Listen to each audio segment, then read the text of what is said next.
ഹരേ കൃഷ്ണ. എല്ലാ ഭാഗവത പ്രേമികൾക്കും നമസ്കാരം.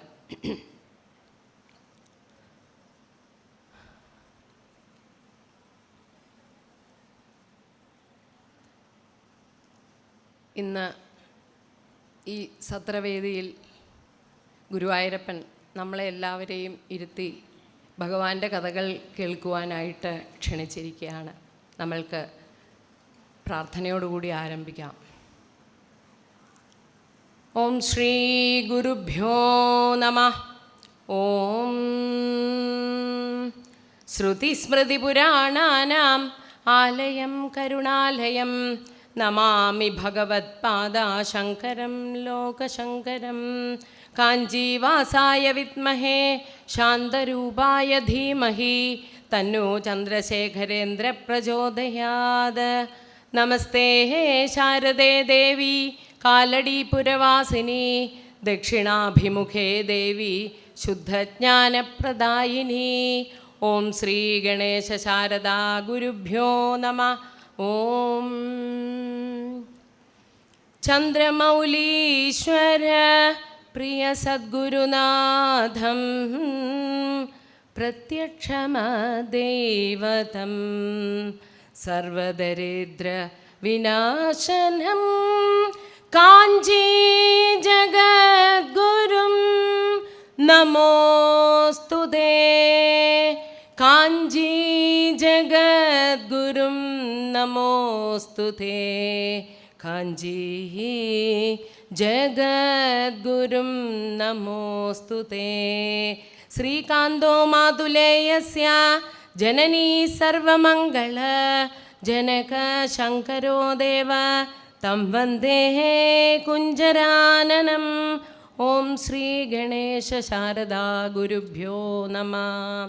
സച്ചിദാനന്ദരൂപായ വിശ്വോത്പത്യാദിഹേതവേ താപത്രയ വിനാശായ ശ്രീകൃഷ്ണായ വയം നമഃ. ഓം ശ്രീകൃഷ്ണായ വയം നമഃ.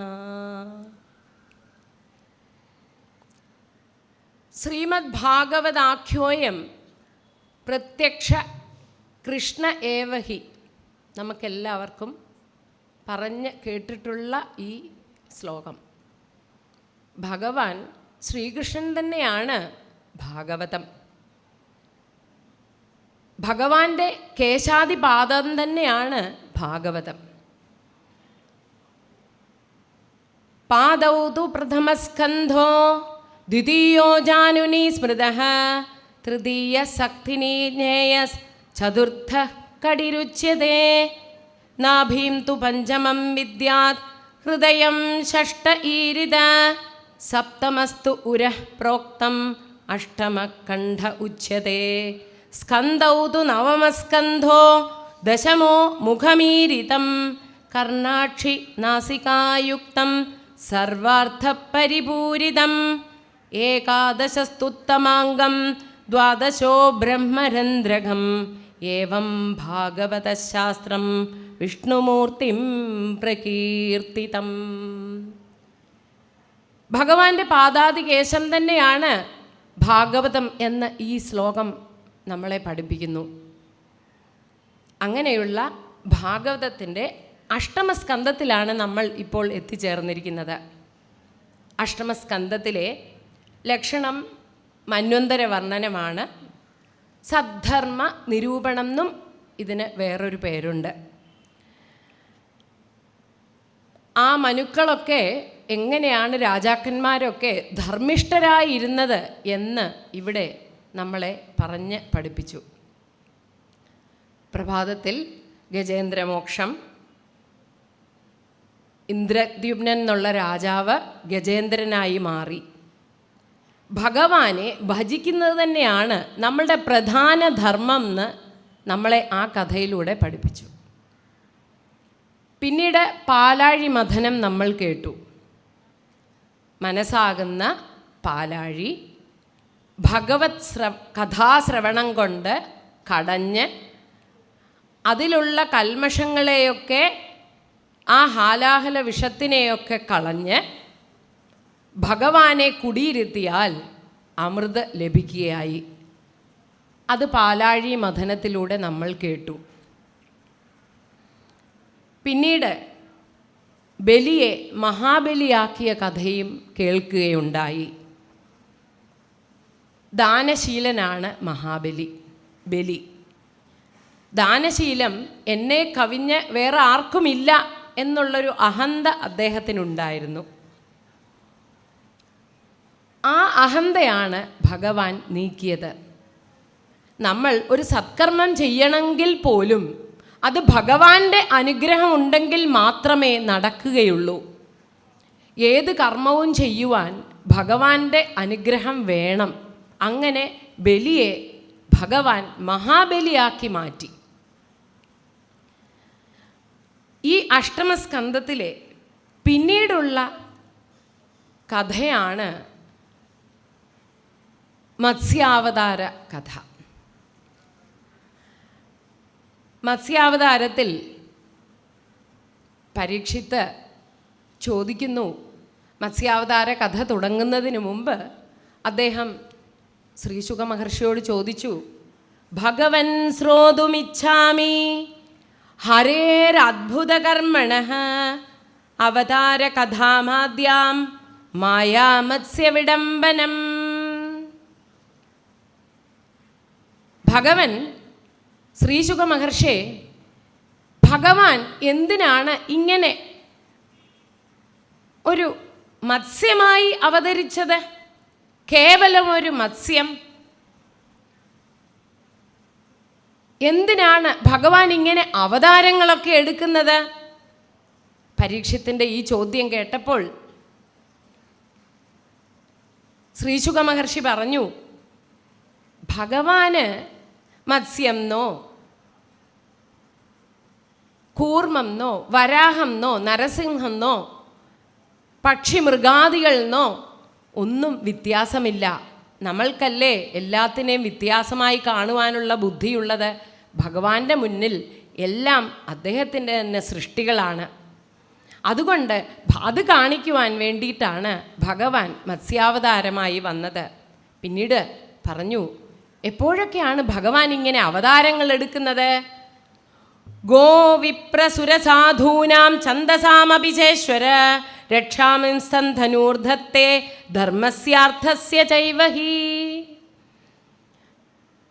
ഗോക്കളെ പരിപാലിക്കുവാൻ വേണ്ടി, ബ്രാഹ്മണരെ സംരക്ഷിക്കുവാൻ വേണ്ടി, ദേവന്മാരെയൊക്കെ സംരക്ഷിക്കുവാൻ വേണ്ടി, സാധുക്കളെ സംരക്ഷിക്കുവാൻ വേണ്ടി, വേദത്തിനെയൊക്കെ വീണ്ടെടുക്കുവാൻ വേണ്ടി, ധർമ്മത്തിനെ നിലനിർത്തുവാൻ വേണ്ടിയിട്ടാണ് ഭഗവാൻ പല അവതാരങ്ങളും എടുക്കുന്നത്. എപ്പോഴാണോ ധർമ്മത്തിന് ച്യുതി സംഭവിക്കുന്നത് അപ്പോൾ ഭഗവാൻ ഈ ലോകത്തിലേക്ക് വരും, അവതാരം എടുക്കും. ഇത് കേട്ട് ഭഗവാനോട് ആ ഭഗവൻ ശ്രീശുക മഹർഷി പരീക്ഷത്തിനോട് പിന്നെ തുടർന്നു. ഒരിക്കൽ ബ്രഹ്മാവ് നിദ്രയിലേക്ക് പോകുന്നതിന് മുമ്പ്, ഒരു പകൽ സമയം തീർന്ന് ആ നിദ്രയിലേക്ക് പോകാറായ സമയം, അദ്ദേഹത്തിൻ്റെ മുഖത്ത് നിന്നും ഹയഗ്രീവൻ എന്നുള്ള ഒരു അസുരൻ വേദങ്ങളെയൊക്കെ എടുത്തുകൊണ്ടുപോയി, വേദങ്ങളെയൊക്കെ അപഹരിച്ച് സമുദ്രത്തിനുള്ളിലേക്ക് കൊണ്ടുപോയി. അപ്പോഴാണ് ഭഗവാൻ മത്സ്യമായി അവതരിച്ചത്.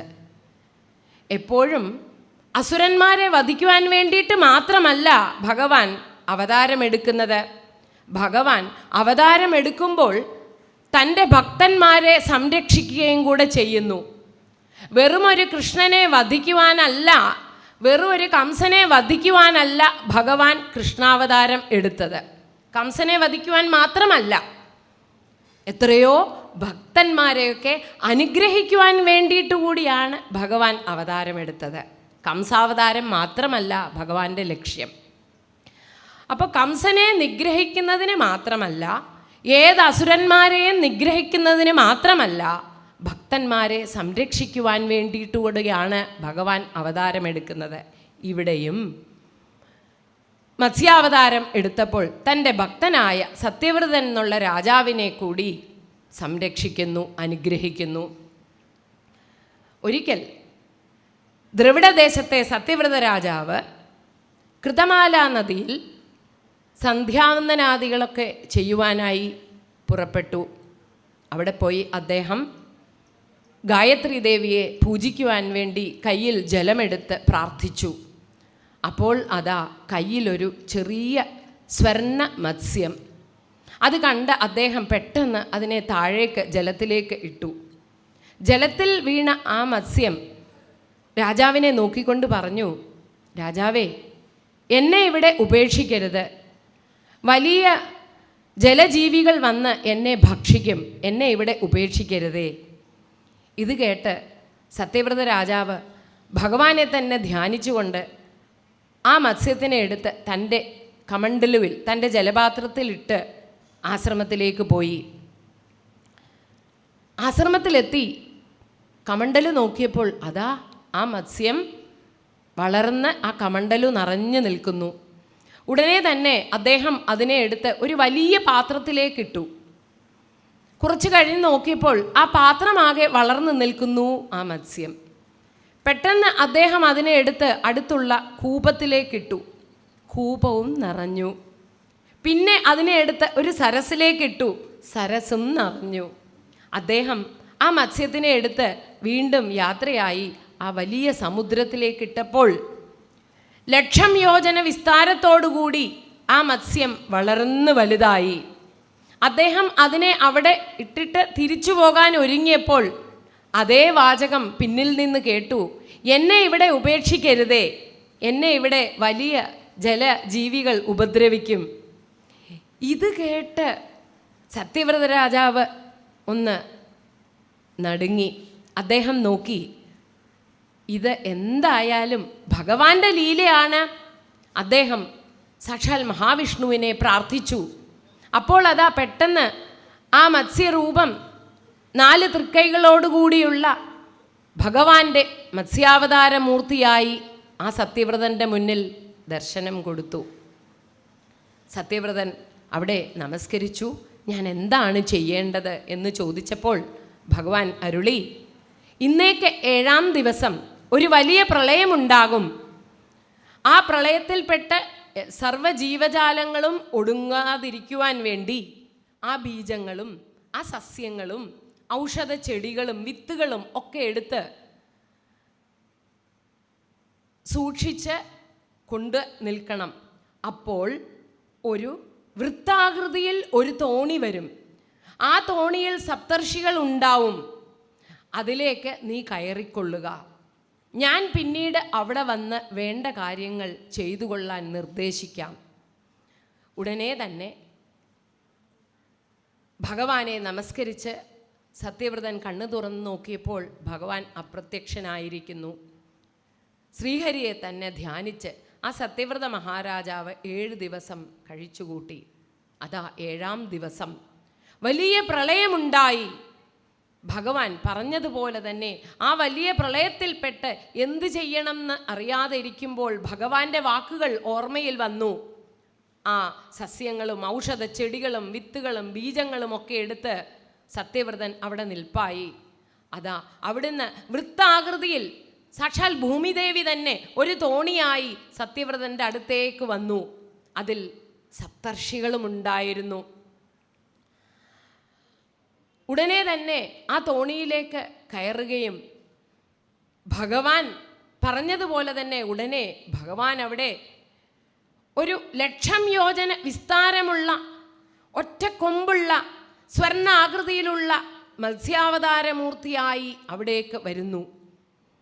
വാസുകിയെ കയറാക്കി വെച്ചുകൊണ്ട് ആ ഒറ്റക്കൊമ്പിലേക്ക് തോണിയെ അടുപ്പിച്ച് കെട്ടി. ആ വലിയ പ്രളയത്തിൽപ്പെട്ട് തോണി അങ്ങോട്ടും ഇങ്ങോട്ടുമൊക്കെ ആടി ഉലഞ്ഞു. ഉടനെ തന്നെ ഭഗവാൻ ആ തോണിയെ നേരെ നിർത്തുകയും ആ തോണിയെ വലിച്ചുകൊണ്ട് തൻ്റെ ഒറ്റ കൊമ്പുകൊണ്ട് ആ തോണിയെ വലിച്ചുകൊണ്ട് സത്യവ്രത രാജാവിനും സപ്തർഷികൾക്കും ഈ ഭൂലോകമാകെ കാട്ടിക്കൊടുക്കുന്നു. എല്ലാ ലോകത്തിലും കൂടി കൊണ്ടുപോകുന്നു. ഇതേ സമയം ഭഗവാൻ സത്യവ്രതനോട് ചോദിക്കുന്നു, നിനക്കുള്ള എല്ലാ സംശയങ്ങളും തീർത്തുകൊള്ളുക. അവിടെ വെച്ച് ഭഗവാനോട് ആ സത്യവ്രത രാജാവ് ഭഗവാനെ പുകഴ്ത്തിക്കൊണ്ട് സ്തുതിച്ചുകൊണ്ട് ഭഗവാനോട് ബ്രഹ്മോപദേശം തേടുന്നു. ഭാഗവതത്തിൽ ഗുരു അഷ്ടകം എന്ന് പറയുന്ന ഈ സ്തുതി വളരെ പ്രസിദ്ധമാണ്. അനാദ്യ വിദ്യോപഹതാത്മസംവിദ തന്മൂല സംസാര പരിശ്രമാതുരാഹ എതിർച്ഛയേഹോപസൃതായമാപ്നുയുർ വിമുക്തിദോന പരമോ ഗുരുർഭവാൻ. ഭഗവാനെ, എൻ്റെ അവിദ്യയൊക്കെ മാറ്റി ആത്മസ്വരൂപമായിരിക്കുന്ന അങ്ങയെ അറിയാൻ വേണ്ടിയിട്ടുള്ള ഉപദേശം എനിക്ക് നൽകണമേ. അങ്ങയെ ഞാൻ പരമ ഗുരുവായി കൽപ്പിക്കുന്നു. ഭഗവാനെ, ആ ഗുരുവായൂരപ്പനെ തന്നെ പരമഗുരുവായി കൽപ്പിച്ചുകൊണ്ട് ആ സത്യവ്രതൻ സ്തുതിക്കുന്നു. ഈ ഗുരു അഷ്ടകം വളരെ പ്രസിദ്ധമായ ഒരു സ്തുതിയാണ്. ഭാഗവതത്തിലെ ഗുരു അഷ്ടകം എന്നറിയുന്ന ഈ സ്തുതി നമ്മളുടെ അജ്ഞാനത്തിനെ ഇല്ലാതാക്കി ജ്ഞാനത്തിൻ്റെ പാതയിലേക്ക് നമ്മളെ നയിക്കുന്നു. വീണ്ടും ആ സത്യവ്രതന് ജ്ഞാനം, ഭക്തി, കർമ്മം, ആ ബ്രഹ്മോപദേശം ഒക്കെ നൽകുന്നു. ഈ പ്രത്യേക ഭാഗത്തിനെ മത്സ്യപുരാണം എന്ന് പിന്നീട് അറിയപ്പെടുന്നു. മത്സ്യപുരാണമാണ് ഈ ഭാഗത്തിന് പറയുന്നത്. സത്യവ്രതനോട് ഭഗവാൻ കൊടുത്ത ഉപദേശത്തിനെ ഒരു പുരാണമായി എഴുതിയിരിക്കുന്നു മത്സ്യപുരാണം. പിന്നീട് ഭഗവാൻ ആ പ്രളയത്തിനെ ഇല്ലാതാക്കുന്നു, പ്രളയം ശമിക്കുന്നു. സത്യവ്രതനും സപ്തർഷിമാരും പഴയ പോലെ തിരിച്ചു പോകുന്നു. ഭഗവാനോ, ആ മത്സ്യാവതാരമൂർത്തി പെട്ടെന്ന് തന്നെ ജലത്തിനുള്ളിലേക്ക് പോയി ഹയഗ്രീവൻ എന്നുള്ള അസുരനെ വധിച്ച് ആ വേദങ്ങളെയൊക്കെ വീണ്ടെടുത്ത് പിന്നീട് വന്ന ബ്രഹ്മാവിന് വേദമായി തിരിച്ച് കൊടുക്കുന്നു. ആ വേദത്തിനെ ബ്രഹ്മാവിൻ്റെ കയ്യിൽ തന്നെ ഭഗവാൻ ഏൽപ്പിക്കുന്നു.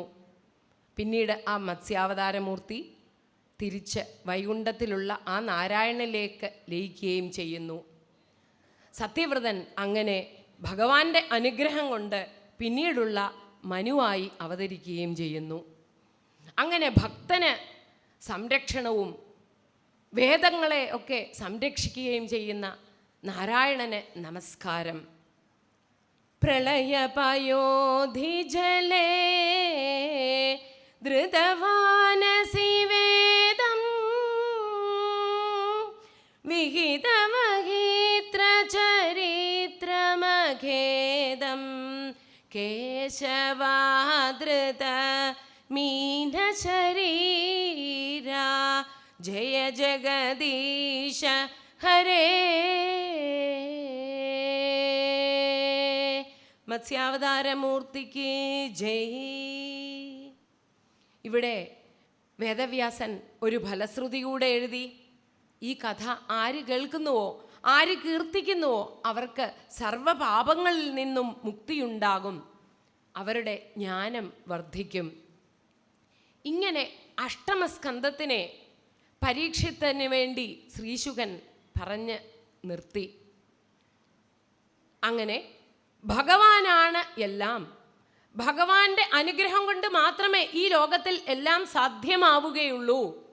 എല്ലാ ആപത്തിൽ നിന്നും നമ്മളെ രക്ഷിക്കുവാൻ ഭഗവാന് മാത്രമേ സാധിക്കൂ എന്ന് പറഞ്ഞു തരുന്ന ആ അഷ്ടമസ്കന്ധം അവിടെ അവസാനിപ്പിച്ചു.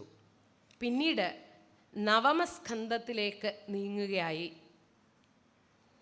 നവമസ്കന്ധം 24 അധ്യായങ്ങളാണ് ഉള്ളത്. ഇതിൻ്റെ ലക്ഷണം ഈശാനുചരിതമാണ്. സ്കന്ധൗതു നവമസ്കന്ധോ, ഭഗവാന്റെ തോളുകളാണ് നവമസ്കന്ധം. എന്താണ് നവമസ്കന്ധത്തിൻ്റെ പ്രത്യേകത? തോളുകൾക്ക് എന്താണ് പ്രത്യേകത? നമ്മളെ അങ്ങനെ ഇതുവരെയുള്ള ഈ ദേഹത്തിൻ്റെ ഭാഗത്തിനെയൊക്കെ അങ്ങനെ നിവൃത്തി നിർത്തുന്നു. അതുതന്നെയാണ് നവമസ്കന്ധവും. ഭാഗവതത്തിനെ അങ്ങനെ എടുത്തുയർത്തി നിർത്തുന്ന അധ്യായങ്ങളാണ് നവമസ്കന്ധത്തിലുള്ളത്. പിന്നീട് കേൾക്കാൻ പോകുന്നത് ദശമസ്കന്ധത്തിൽ ഭഗവാൻ കൃഷ്ണൻ്റെ അവതാരവുമാണ്. അതിലേക്കുള്ളൊരു ചവിട്ടുപടി, നമ്മളുടെ മനസ്സിനെയൊക്കെ, ആ മനസ്സിലെ മാലിന്യമൊക്കെ ഇല്ലാതാക്കി ഭഗവാന്റെ അവതാരകഥ കേൾപ്പിക്കുവാൻ പാകപ്പെടുത്തുന്നതാണ് നവമസ്കന്ധം. ഈ നവമസ്കന്ധത്തിൽ 24 അധ്യായങ്ങളാണ് ഉള്ളത്. ആദ്യത്തെ 13 അധ്യായം സൂര്യവംശത്തിനെയും പിന്നീടുള്ള 11 അധ്യായങ്ങൾ ചന്ദ്രവംശത്തിനെയും പറ്റി പറയുന്നു. നമ്മൾക്കറിയാം സൂര്യവംശവും ചന്ദ്രവംശവും. സൂര്യവംശത്തിലാണ് ഭഗവാൻ ശ്രീരാമൻ ജനിക്കുന്നത്. ചന്ദ്രവംശത്തിലാണ് സാക്ഷാൽ കൃഷ്ണൻ ജനിക്കുന്നത്.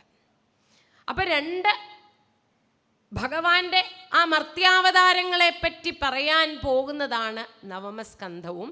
നവമസ്കന്ധത്തിൻ്റെ ഒടുവിൽ കൃഷ്ണാവതാരത്തിനെ പറ്റി പ്രതിപാദിക്കുകയും ചെയ്യുന്നു. 24 അധ്യായത്തിൽ ആദ്യത്തെ 13 അധ്യായങ്ങൾ സൂര്യവംശം.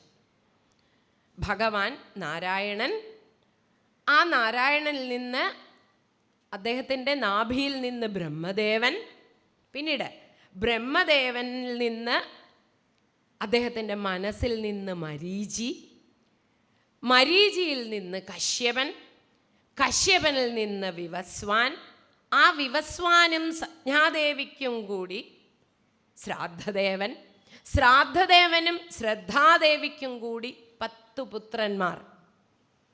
ആ 10 പുത്രന്മാരാണ് ഇക്ഷ്വാകു വംശം എന്ന് പിന്നീട് അറിയപ്പെടുന്നത്. അതാണ് സൂര്യവംശത്തിൻ്റെ ആരംഭം. ഈ സൂര്യവംശം ആരംഭിക്കുമ്പോൾ തന്നെ എങ്ങനെ ചന്ദ്രവംശവും ഉണ്ടായി എന്ന് ഇതിൽ പറയുന്നുണ്ട്. നവമസ്കന്ധത്തിൻ്റെ ആദ്യത്തെ അധ്യായത്തിൽ സുദ്യുമ്ന ചരിതമാണ് പറയുന്നത്. ഒരിക്കൽ ഈ ഇക്ഷ്വാകു മുതലായ 10 കുട്ടികൾ ഉണ്ടാകുന്നതിന് മുൻപ് ശ്രാദ്ധദേവന് മക്കളില്ലായിരുന്നു. ആ ശ്രാദ്ധദേവനും ശ്രദ്ധാദേവിയും കൂടി പുത്രകാമേഷ്ടി യാഗം നടത്തി. പുത്രകാമേഷ്ടി യാഗം നടത്തി വസിഷ്ഠനാണ് ഗുരു. മഹാദേവനെയും പ്രീതിപ്പെടുത്തി പുത്രകാമേഷ്ടി യാഗം ചെയ്തു. യാഗസമയത്ത് ശ്രാദ്ധദേവൻ ഈ രാജ്യമൊക്കെ ഭരിക്കുവാൻ ഒരു രാജാവിനെ വേണം, ഒരു പുത്രനെ ലഭിക്കട്ടെ എന്ന് പ്രാർത്ഥിച്ചു. ശ്രദ്ധാദേവിയോ വ്രതമിരുന്ന് ഭഗവാനെ ധ്യാനിച്ച് ഒരു പെൺകുട്ടി വേണമെന്ന് പ്രാർത്ഥിച്ചു. നോക്കൂ, ഭാര്യ ഭർത്താക്കന്മാരുടെ ഇടയിൽ 2 പേർക്കും അഭിപ്രായ വ്യത്യാസമാണെങ്കിൽ എന്താകും ഫലം എന്ന് നമ്മൾക്ക് കാണാം. ഇവിടെ 2 പേരും പ്രാർത്ഥിച്ചത് 2. യാഗം മുന്നോട്ട് പോയി. യാഗം കഴിഞ്ഞപ്പോൾ ഒരു പുത്രിയെയാണ് ലഭിച്ചത്. ശ്രാദ്ധദേവൻ ചോദിച്ചു, വസിഷ്ഠ മഹാമുനെ, ഇപ്പോൾ നിങ്ങളൊക്കെ ചെയ്യുന്ന ഈ യാഗത്തിനൊന്നും ഫലമൊന്നും നേരാവണ്ണം കിട്ടാറില്ലേ? ഗായത്രിയൊന്നും ജപിക്കുന്നത് പോരെ ബ്രാഹ്മണരെ എന്ന് ചോദിച്ചു. ഉടനെ വസിഷ്ഠൻ പറഞ്ഞു, അല്ല, താങ്കളുടെ പത്നി ആഗ്രഹിച്ചത് ഒരു പുത്രിയെയാണ്. എന്തായാലും ശ്രാദ്ധദേവൻ പറഞ്ഞു, വേണ്ട, എനിക്ക് പുത്രനെ തന്നെ ലഭിക്കണം, അങ്ങ് പരമേശ്വരനോട് പ്രാർത്ഥിക്കൂ വീണ്ടും. അങ്ങനെ പുത്രിയായ ഇളയെ വീണ്ടും പ്രാർത്ഥിച്ച് പുത്രനാക്കി മാറ്റി തീർത്തു. പുത്രൻ ഉണ്ടായി, സുദ്യുമ്നൻ എന്ന് പേരിട്ടു. സുദ്യുമ്നൻ വളർന്ന് വളരെ നല്ല രാജകുമാരനായി മാറി. കാലം കടന്നു. സുദ്യുമ്നൻ ഒരു ദിവസം തൻ്റെ പ്രിയപ്പെട്ട കുതിരയും എടുത്ത് കുറച്ച് ചങ്ങാതിമാരോടൊപ്പം നായാട്ടിനായി പുറപ്പെട്ടു. നായാട്ടിന് പോയി ആ രസത്തിൽ കയറിപ്പോയത് ഇളാവൃതം എന്നുള്ള സ്ഥലത്താണ്. എന്താണ് ഈ ഇളാവൃതത്തിൻ്റെ പ്രത്യേകത? ഒരിക്കൽ പരമശിവനും പാർവതി ദേവിയും കൂടെ കൈലാസത്തിൽ അങ്ങനെ രസിച്ചിരിക്കുമ്പോൾ എപ്പോഴും ഋഷിമാരൊക്കെ വന്ന് ശല്യപ്പെടുത്തുന്നു. പാർവതി ദേവി പറഞ്ഞു, എനിക്ക് അങ്ങയോട് സ്വൈര്യമായി ഇരിക്കാൻ ഒരു സ്ഥലം വേണം. അങ്ങനെ ഭഗവാൻ ദേവിക്ക് വേണ്ടി ഇളാവൃതം ഉണ്ടാക്കി. അവിടെ പാർവതി പരമേശ്വരന്മാർ സന്തോഷമായി കാലം കഴിച്ചുകൂട്ടി. ആ സമയത്ത് ഋഷീശ്വരന്മാർ അറിഞ്ഞു ത്രികാല ജ്ഞാനികളാണ്, മഹാദേവൻ അവിടെയുണ്ടെന്ന്. ഒരു ദിവസം ഋഷീശ്വരന്മാരെല്ലാവരും കൂടി മഹാദേവനെ കാണുവാൻ ഇളാവൃതത്തിലേക്ക് കയറിപ്പോയി. ഭഗവാൻ പരമേശ്വരനും സാക്ഷാൽ ഉമാദേവിയും സ്വൈരസല്ലാപത്തിലിരുന്ന സമയമായിരുന്നു. ശംഭോ മഹാദേവ ശംഭോ മഹാദേവ എന്ന് പറഞ്ഞുകൊണ്ട് അവർ അവിടെ കയറിപ്പോയി ഋഷീശ്വരന്മാർ. ദേവിയോ വസ്ത്രമൊക്കെ അങ്ങോട്ടും ഇങ്ങോട്ടും ഒക്കെ മാറിയിട്ടുണ്ടായിരുന്നു. ദേവി ലജ്ജിച്ച് തല താഴ്ത്തി. ഋഷീശ്വരന്മാർ അവർക്കിതൊന്നും ശ്രദ്ധയിൽപ്പെട്ടില്ല. അവർ മഹാദേവനോട് വേണ്ട ജ്ഞാനോപദേശമൊക്കെ വാങ്ങി അവർ തിരിച്ചുപോയി. പക്ഷേ ദേവിയുടെ മുഖം വല്ലാതെ ഇരുന്നു. ഇതറിഞ്ഞ പരമേശ്വരൻ, ദേവിക്കിനി എന്താണ് വേണ്ടത്? അപ്പോൾ മഹാദേവൻ തന്നെ ദേവിക്കൊരു വരവും കൊടുത്തു. ആരാണോ ഇവിടെ കയറി വരുന്ന പുരുഷന്മാർ ഉടൻ തന്നെ അവർ സ്ത്രീകളായി മാറും. ഇവിടെ പുരുഷവർഗം എന്നുള്ള ഒന്ന് കാണില്ല. ഭഗവാനും ഉമാമഹേശ്വരിയെയും ഒഴിച്ച് ബാക്കിയെല്ലാം സ്ത്രീവർഗമാണ്. അങ്ങനെയുള്ള ഇളാവൃതത്തിലേക്കാണ് ഇപ്പോൾ സുദ്യുമ്നനും കൂട്ടുകാരും എത്തിച്ചേർന്നത്. സുദ്യുമ്നൻ ഇളാവൃതത്തിലെത്തിയതും സുദ്യുമ്നൻ്റെ പ്രിയപ്പെട്ട കുതിര, ആ ആൺകുതിര പെൺകുതിരയായി മാറി. കൂടെയുണ്ടായിരുന്ന ചങ്ങാതികളെല്ലാം സഖികളായി മാറി. തന്നെ തന്നെ നോക്കിയപ്പോൾ താനും ഒരു സ്ത്രീയായി മാറി. സുദ്യുമ്നൻ വീണ്ടും ഇളയായി മാറി. നോക്കൂ, ഭഗവാന്റെ ഇച്ഛ ഏതാണോ അതേ ഈ ലോകത്തിൽ നടക്കൂ. നമ്മളായിട്ട് പല കാര്യങ്ങളും മാറ്റാൻ ശ്രമിച്ചാൽ പോലും അതൊന്നും മാറുകയില്ല. ദൈവഹിതം ഏതോ അതേ നടക്കൂ. ഇവിടെ ഇപ്പോൾ സുദ്യുമ്നൻ ഇളയായി.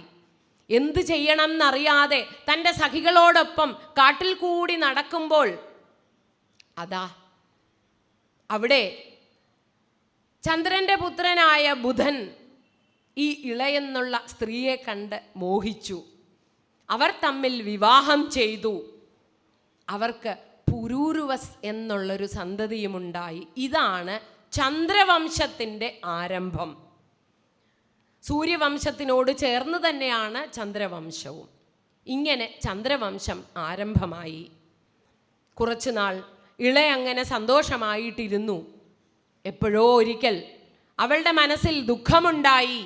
താനൊരു രാജകുമാരനായിരുന്നുവല്ലോ, തൻ്റെ പിതാവും മാതാവും ഒക്കെ അങ്ങ് രാജ്യത്തിലാണല്ലോ എന്നൊക്കെ ആലോചിച്ചപ്പോൾ ദുഃഖമുണ്ടായി. വസിഷ്ഠരെ വിളിച്ച് പ്രാർത്ഥിച്ചു, എനിക്ക് വീണ്ടും പുരുഷനായി മാറണം. ഇതായിരുന്നു പ്രാർത്ഥന. വസിഷ്ഠനൊന്ന് നോക്കി, വീണ്ടും മഹാദേവനെ വിളിച്ചു പ്രാർത്ഥിച്ചു. മഹാദേവൻ പ്രത്യക്ഷനായി. മഹാദേവൻ പറഞ്ഞു, എനിക്ക് ദേവിയോടുള്ള വാക്ക് മാറ്റാൻ പറ്റില്ല. എനിക്ക് വസിഷ്ഠ നിന്നെ പോലെയുള്ളൊരു ശിഷ്യനെയും പ്രീതിപ്പെടുത്തണം. ഞാനൊരു കാര്യം ചെയ്യാം. മാസം പുമാൻസ ഭവിതാ മാസം സ്ത്രീ തവ ഗോത്രജ ഇത്തം വ്യവസ്ഥയാ കാമം സുദ്യുമ്നോവതുമേദിനീം. ഇവന് ഒരു മാസം ആണായിരിക്കട്ടെ, ഒരു മാസം പെണ്ണായിരിക്കട്ടെ. ജാനുവരിയിൽ ആണ്, ഫെബ്രുവരിയിൽ പെണ്ണ്, മാർച്ചിലാണ്. അങ്ങനെ ഒരു മാസം ആണ്, ഒരു മാസം പെണ്ണ്. കേൾക്കാനൊക്കെ രസമുണ്ടാകും, പക്ഷേ ജീവിതത്തിൽ വരുമ്പോൾ ഉണ്ടാകുന്ന ബുദ്ധിമുട്ടുകൾ നമ്മൾക്ക് ഊഹിക്കാം. ഇവിടെയും അതുതന്നെ സംഭവിച്ചു. ഒരു മാസം ആണായിരിക്കുമ്പോൾ രാജ്യത്ത് പോവും, അവിടെ രാജാവായിരിക്കും സുദ്യുമ്നൻ. മാസം തീരാറാകുമ്പോൾ തിരിച്ച് കാട്ടിലേക്ക് വരും. അവിടെ പുരൂരുവസിൻ്റെ അമ്മയായി മാറും, ഇളാദേവിയായി മാറും. ഇത് കുറേ നാൾ അദ്ദേഹത്തിന് തന്നെ സഹിച്ചില്ല. രാജ്യത്തിലുള്ളവരൊക്കെ കുറച്ച് അറിഞ്ഞ് പരിഹസിക്കാൻ തുടങ്ങി. നമ്മുടെ രാജാവ് ഇങ്ങനെ ആയിപ്പോയല്ലോ, അത് ഒരു കഷ്ടം തന്നെയാണ്. എന്തായാലും പുരൂരുവസിനെ രാജ്യഭാരം ഏൽപ്പിച്ച് അവിടുന്ന് അദ്ദേഹം വനത്തിലേക്ക് പോയി ഭഗവാനിലേക്ക് അടഞ്ഞു. പിന്നീട് അദ്ദേഹം ദേവീ ഭാഗവതത്തിൽ വ്യാസൻ തന്നെ എഴുതിയിട്ടുണ്ട്, ദേവിയെ പ്രാർത്ഥിച്ച് വീണ്ടും സുദ്യുമ്നനായി മാറിയെങ്കിലും ഭഗവാനിലേക്ക് തന്നെ ലയിച്ചു എന്നൊക്കെ എഴുതിയിട്ടുണ്ട് ദേവീ ഭാഗവതത്തിൽ.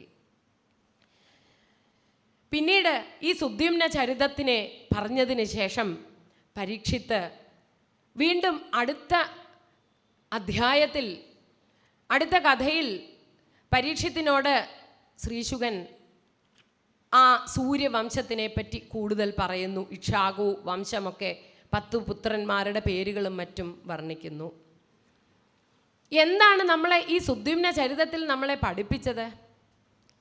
ആണും പെണ്ണുമൊക്കെ നമ്മൾക്കാണ് ബലവും അബലവും എന്നൊക്കെ ഉള്ളത്. ആണായാലും പെണ്ണായാലും അതിൻ്റേതായ മഹത്വമുണ്ട്. എല്ലാം ഭഗവാന്റെ സൃഷ്ടികളാണ്. നമുക്ക് തരുന്ന എന്തിനേയും സന്തോഷത്തോടുകൂടി സ്വീകരിക്കണം. അത് ആൺകുട്ടിയായാലും കൊള്ളാം, പെൺകുട്ടിയായാലും കൊള്ളാം. എല്ലാം ഭഗവാന്റെ ഇച്ഛയൊന്നു മാത്രമേ നടക്കുകയുള്ളൂ എന്ന് വീണ്ടും നമ്മളെ പഠിപ്പിച്ചു. പിന്നീട് 3-ാം അധ്യായത്തിൽ വേദവ്യാസൻ എഴുതിയത് സുകന്യാചരിതമാണ്. ശര്യാദിയുടെ മകളായ സുകന്യയെ പറ്റിയാണ്, ച്യവന മഹർഷിയെ പറ്റിയാണ് ഈ 3-ാം അധ്യായത്തിൽ പറയുന്നത്. ഒരിക്കൽ ശര്യാദി തൻ്റെ സുന്ദരിയായ പുത്രിയായ സുകന്യയോടൊപ്പം കാട്ടിലേക്ക് പോയി. സുകന്യയും കൂട്ടുകാരും ശര്യാദി മഹാരാജാവും എല്ലാവരും ചേർന്ന് കാട്ടിലേക്ക് പോയി. രാജാവ് തൻ്റെ ചങ്ങാതിമാരോടൊപ്പം കാട്ടിനുള്ളിലേക്ക് പോയപ്പോൾ സുകന്യയും മറ്റും ആ കാട്ടിൻ്റെ നല്ല ഭംഗിയുള്ള പ്രദേശത്ത് കളിക്കുവാൻ തുടങ്ങി. അവരങ്ങനെ ഓടിക്കളിച്ചുകൊണ്ട് ഇരുന്നപ്പോൾ അതാ ഒരു പുറ്റ് കാണുന്നു, ഒരു വലിയൊരു ചിതൽപുറ്റ്. പക്ഷേ 2 മിന്നാമിന്നുകൾ പ്രകാശിക്കുന്നത് പോലെ അതിൽ നിന്ന് ഒരു പ്രകാശവും വരുന്നു. സുകന്യയും കൂട്ടുകാരും ഉടനെ തന്നെ കളിക്കായി എന്തു ചെയ്തു? അവിടെ കിടന്ന ഒരു മുൾക്കമ്പെടുത്ത് ആ പ്രകാശത്തിലേക്ക് കുത്തി. ആ പ്രകാശത്തിൽ ആഞ്ഞ് കുത്തിയപ്പോൾ അതിൽ നിന്ന് ചുമന്ന രക്തം അങ്ങനെ തുടുതുടാന്ന് വെളിയിലേക്ക് പ്രവഹിച്ചു.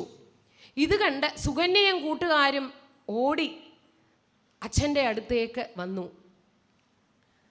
അന്നത്തെ നായാട്ടൊക്കെ കഴിഞ്ഞതിന് ശേഷം ശര്യാദി രാജാവിനും മറ്റുള്ളവർക്കുമൊക്കെ ഒരേ വയറുവേദന, മലമൂത്രം അങ്ങനെ സ്തംഭിച്ചിരിക്കുന്നു.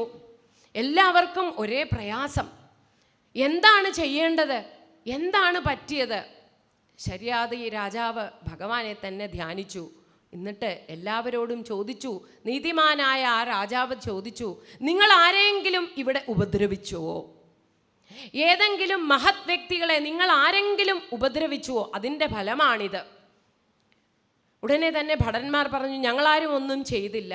പക്ഷേ സുകന്യ അടുത്ത് ചെന്ന് പറഞ്ഞു, ഞങ്ങളൊക്കെ കളിച്ചുകൊണ്ടിരുന്നപ്പോൾ ഒരു പുറ്റു കണ്ടു, ഞാനതിൽ 2 പ്രകാശവും കണ്ടു. ഞാനതിൽ ഒരു കമ്പെടുത്ത് കുത്തിയപ്പോൾ അതിൽ നിന്ന് ചുമന്ന വെള്ളം രക്തമാണെന്ന് തോന്നുന്നു, അത് ദ്രവിക്കുകയുണ്ടായി. രാജാവിന് മനസ്സിലായി എന്തോ തെറ്റുപറ്റിയിട്ടുണ്ട്. ഉടനെ തന്നെ ആ സുകന്യയും കൊണ്ട് രാജാവ് നേരെ പോയപ്പോൾ അദ്ദേഹത്തിന് മനസ്സിലായി അത് ച്യവന മഹർഷിയുടെ ആശ്രമമാണ്. ച്യവന മഹർഷിയുടെ ആശ്രമത്തിലാണ് എത്തിച്ചേർന്നിരിക്കുന്നത്. ഉടനെ തന്നെ അദ്ദേഹത്തിൻ്റെ കാൽക്കൽ വീണു. ച്യവന മഹർഷി പറഞ്ഞു, ഞാനിവിടെ കണ്ണ് തുറന്ന്, അദ്ദേഹം തപസ് ചെയ്യുന്നത് പോലും കണ്ണുകൾ തുറന്ന് വെച്ചുകൊണ്ടാണ്. അങ്ങനെ തപസ് ചെയ്തിരുന്നപ്പോൾ ചിതൽ വന്ന് മൂടി. പക്ഷേ ആ കണ്ണുകളുടെ പ്രകാശമാണ്, തുറന്ന കണ്ണിൽ നിന്നുള്ള പ്രകാശമാണ് സുകന്യ കണ്ടത്. പാവം സുകന്യയ്ക്കത് തിരിച്ചറിയാൻ കഴിഞ്ഞില്ല. എൻ്റെ മകൾക്ക് ഇങ്ങനെ ഒരു തെറ്റുപറ്റിപ്പോയി, അങ്ങ് ക്ഷമിക്കണം എന്ന് പറഞ്ഞ് രാജാവും സുകന്യയും അദ്ദേഹത്തിൻ്റെ കാൽക്കൽ വീണു. അദ്ദേഹം പറഞ്ഞു, ഞാൻ വൃദ്ധനായി, പക്ഷേ ഇനിയും കണ്ണും കൂടെ ഇല്ലെങ്കിൽ ഞാൻ എങ്ങനെ കഴിയും? അതുകൊണ്ട് ഈ അപരാധം ചെയ്ത സുകന്യ എൻ്റെ ഒപ്പം ഇരിക്കട്ടെ, എൻ്റെ കണ്ണായി അവൾ ഇവിടെ ഇരിക്കട്ടെ, അതായത് എൻ്റെ ഭാര്യയായി ഇനി ഇവിടെ ഇരിക്കട്ടെ. ശര്യാദി രാജാവൊന്ന് നടുങ്ങി. സുകന്യ പേരിൽ തന്നെയുണ്ട്. അത്രയധികം സുന്ദരിയായ കന്യയാണവൾ. ച്യവനനെ നോക്കിയപ്പോൾ വയോവൃദ്ധൻ, ഇപ്പോൾ അന്ധനും. പക്ഷേ ആ രാജാവിൻ്റെ മഹത്വം മുഴുവൻ ആ പുത്രിക്കും കിട്ടിയിരുന്നു. പുത്രി പറഞ്ഞു, അച്ഛാ, ഞാനാണ് തെറ്റ് ചെയ്തത്, ഞാൻ ഇത് സ്വീകരിച്ചു കൊള്ളാം, ഞാൻ സന്തോഷത്തോടുകൂടി അദ്ദേഹത്തെ നോക്കിക്കൊള്ളാം എന്ന് പറഞ്ഞ് രാജാവിനെ നമസ്കരിച്ചു. രാജാവ് മനസ്സില്ലാ മനസ്സോടെ തിരിച്ചുപോയി. സുകന്യയോ ആ ച്യവനനെ എങ്ങനെയാണോ ഉമാമഹേശ്വരന്മാരിയ്ക്കുന്നത് അതേപോലെ തന്നെ അവർ കഴിഞ്ഞുകൂടി.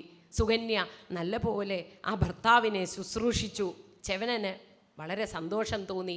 മനസ്സുകൊണ്ട് അദ്ദേഹം തീരുമാനിച്ചു ഇനിയും ഇവളെ അനുഗ്രഹിക്കണം എന്ന്. അങ്ങനെ ഇരിക്കുമ്പോൾ ഒരു ദിവസം അശ്വനി ദേവന്മാർ അവിടെ വരികയുണ്ടായി. ദൂരേന്ന് ഈ സുകന്യയുടെ സൗന്ദര്യം അവർ കണ്ടു. ഇവളെ ഒന്ന് പരീക്ഷിക്കണം, ഭർത്താവിനെ ഇത്രയും നല്ലതുപോലെ നോക്കുന്നു, ഇത്രയും വയോവൃദ്ധൻ അന്ധനായിരുന്നിട്ടുകൂടി ഈ ഭർത്താവിനെ നല്ല പോലെ ശുശ്രൂഷിക്കുന്നുവല്ലോ. ഇത് കണ്ട് ഉടനെ തന്നെ അവർ ഭൂമിയിലേക്ക് വന്നു. സുകന്യയോടും ച്യവനനോടും കാര്യങ്ങളൊക്കെ അന്വേഷിച്ചു. ച്യവന മഹർഷിയോട് ചോദിച്ചു, അങ്ങ് വലിയ തപർഷിയാണെന്ന് ഞങ്ങൾക്കറിയാം, അങ്ങ് വിചാരിച്ചാൽ എന്തും ചെയ്യാൻ സാധിക്കുമെന്നും ഞങ്ങൾക്കറിയാം. ഞങ്ങൾക്ക് ഒരു ഉപകാരം ചെയ്യുകയാണെങ്കിൽ അങ്ങേക്ക് യൗവനം തിരിച്ചു തരാം. ച്യവന മഹർഷി സന്തോഷിച്ചു. ആർക്കാണ് യൗവനം കിട്ടാൻ ആഗ്രഹമില്ലാത്തത്, അല്ലേ? യൗവനം വീണ്ടെടുക്കാൻ അശ്വനി ദേവന്മാർ ചോദിച്ചതോ, ഞങ്ങൾക്ക് ദേവേന്ദ്രനോടൊപ്പം സോമരസം യാഗത്തിൽ ലഭിക്കാറില്ല, യാഗത്തിൽ ഞങ്ങൾക്കും ഇന്ദ്രനോടൊപ്പം ഇരുന്ന് സോമരസം നുകരണം, അങ്ങേക്കത് ചെയ്തു തരാൻ സാധിക്കുമോ? ച്യവനൻ പറഞ്ഞു, തീർച്ചയായും. ഉടനെ തന്നെ അശ്വനി ദേവന്മാർ ച്യവനനെയും കൊണ്ട് ഒരു സരസിലേക്ക് പോയി. ഒരു സിദ്ധ ഔഷധങ്ങളൊക്കെ ഉള്ള ഒരു സരസ്. സുകന്യയുടെ കയ്യിൽ ഒരു മാലയും കൊടുത്തു. അവളുടെ പാതിവൃത്യത്തിനെ ഒന്ന് പരീക്ഷിക്കണം. ഈ സമയം അശ്വനി ദേവന്മാർ ച്യവന മഹർഷിയെയും കൊണ്ട് ആ സരസിൽ അങ്ങനെ മുങ്ങി കുളിച്ച് എണീറ്റ് വന്നപ്പോൾ 3 പേരും ഒരേ രൂപമുള്ളവരായി മാറി. സുകന്യയോട് പറഞ്ഞു, നിന്റെ ഭർത്താവിൻ്റെ കഴുത്തിൽ മാല ഇട്ടുകൊള്ളൂ. സുകന്യ ഒന്ന് നോക്കി, 3 പേരും ഒരുപോലെ ഇരിക്കുന്നു. ദേവി ഭാഗവതത്തിൽ ഇവിടെ വേദവ്യാസൻ എഴുതി, സുകന്യ ദേവിയെ പ്രാർത്ഥിച്ചു. ദേവി അവളുടെ ബുദ്ധിയിൽ വന്ന് പറഞ്ഞു കൊടുത്തു, ദേവന്മാരുടെയൊക്കെ പാദങ്ങൾ ഭൂമിയിൽ സ്പർശിക്കാറില്ല, മനുഷ്യരുടെ പാദം മാത്രമേ ഭൂമിയിൽ സ്പർശിക്കുകയുള്ളൂ എന്ന് ദേവി അവൾക്ക് ബുദ്ധിയിൽ പറഞ്ഞു കൊടുത്തു എന്ന് ദേവി ഭാഗവതം. ഇവിടെ സുകന്യ ഭഗവാനെ പ്രാർത്ഥിച്ചു. ഉടനെ തന്നെ അവൾ കാലുകളിലേക്ക് നോക്കിയപ്പോൾ തൻ്റെ ഭർത്താവിൻ്റെ കാലുകൾ മാത്രം, അതായത് മനുഷ്യൻ്റെ കാലുകൾ മാത്രം ഭൂമിയിൽ സ്പർശിച്ചിട്ടുണ്ട്. മറ്റ് അശ്വനി ദേവന്മാരുടെ കാലുകൾ ഭൂമിയിൽ സ്പർശിച്ചിട്ടില്ല. പെട്ടെന്ന് ആ മാലയെടുത്ത് ച്യവന മഹർഷിയുടെ കഴുത്തിൽ അണിയുകയും ച്യവന മഹർഷി യൗവനയുക്തനായി സുകന്യയോടൊപ്പം ചേരുകയും ചെയ്തു. അശ്വനി ദേവന്മാർ അവിടെ നിന്ന് പോയി. പിന്നീട് അടുത്ത യാഗം ചെയ്യുമ്പോൾ നിങ്ങൾക്ക് തീർച്ചയായും സോമരസം കിട്ടിയിരിക്കും എന്ന് ച്യവനൻ വാക്കും കൊടുത്തു.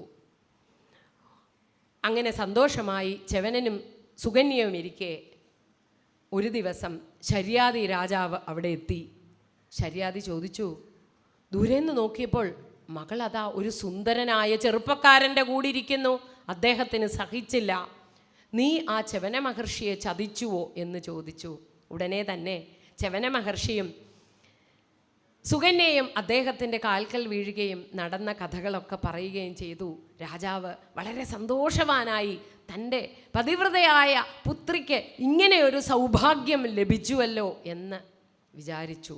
ഉടനെ തന്നെ ശര്യാതി രാജാവ് വളരെ വലിയ ഒരു യാഗം അവിടെ നടത്തുകയും ആ യാഗത്തിൽ വെച്ച് അശ്വനി ദേവന്മാർക്ക് സോമരസം ഇന്ദ്രനോടൊപ്പം ലഭിക്കുവാൻ തക്കവണ്ണം ഉള്ള പ്രാർത്ഥനകളൊക്കെ ചെയ്ത് ച്യവന മഹർഷി യാഗം ചെയ്യുന്നു. ഇന്ദ്രൻ ഉടനെ തന്നെ ആ യാഗത്തിനെ നിർത്തുവാനായി വജ്രായുധം എടുക്കുവാനായി കൈകൾ ഉയർത്തി. ച്യവനൻ്റെ ശക്തി കൊണ്ട് അങ്ങനെ ഇന്ദ്രൻ്റെ കൈകളെ സ്തംഭിപ്പിച്ചു. ഇന്ദ്രന് തൻ്റെ കൈകളെ ചലിപ്പിക്കുവാൻ പോലും പറ്റിയില്ല. സത്യം ചെയ്തതുപോലെ സോമരസം അന്നു മുതൽ അശ്വനി ദേവന്മാർക്കും ലഭിക്കുവാൻ തുടങ്ങി. ച്യവന മഹർഷി ഇന്ദ്രനോട് ചോദിച്ചു, ഇന്ദ്ര, എന്തെങ്കിലും എതിർപ്പുണ്ടോ? ഇല്ല, ഇന്നു മുതൽ അവരും സോമരസം എടുത്തുകൊള്ളട്ടെ, എൻ്റെ കൈകളൊന്ന് മുക്തമായി കിട്ടിയാൽ മാത്രം മതി എന്ന് പറഞ്ഞു. അങ്ങനെ ആ പതിവ്രതയായ സുകന്യയുടെ ഒരേ ഒരു ഗുണം കൊണ്ട് തൻ്റെ ഭർത്താവിന് യൗവനവും സന്തോഷവും എല്ലാം ലഭിച്ചു. അങ്ങനെ ആ സുകന്യാ ചരിതത്തിനെ തൃതീയ അധ്യായത്തിൽ പറയുന്നു. ഇവിടെ നമ്മളെ പഠിപ്പിക്കുന്നതും അതുതന്നെയാണ്. ഒരു സ്ത്രീ നല്ലവളായാൽ ആ കുടുംബം നന്നാകും, രാജ്യം നന്നാകും. സ്ത്രീക്ക് ആ രാജ്യത്തിനെ നന്നാക്കുവാനുള്ള ശക്തിയുള്ളവളാണ് സ്ത്രീ എന്ന് നമ്മളെ പഠിപ്പിക്കുന്നു. പിന്നീട് ചതുർത്ഥോധ്യായത്തിലാണ് വളരെ പ്രസിദ്ധമായ അംബരീഷ ചരിതം. അതിനു മുമ്പ് ഒരു 4 ശ്ലോകങ്ങളിലായി രേവത മഹാരാജാവിൻ്റെയും പുത്രിയായ രേവതിയുടെയും കഥ പറയുന്നുണ്ട്.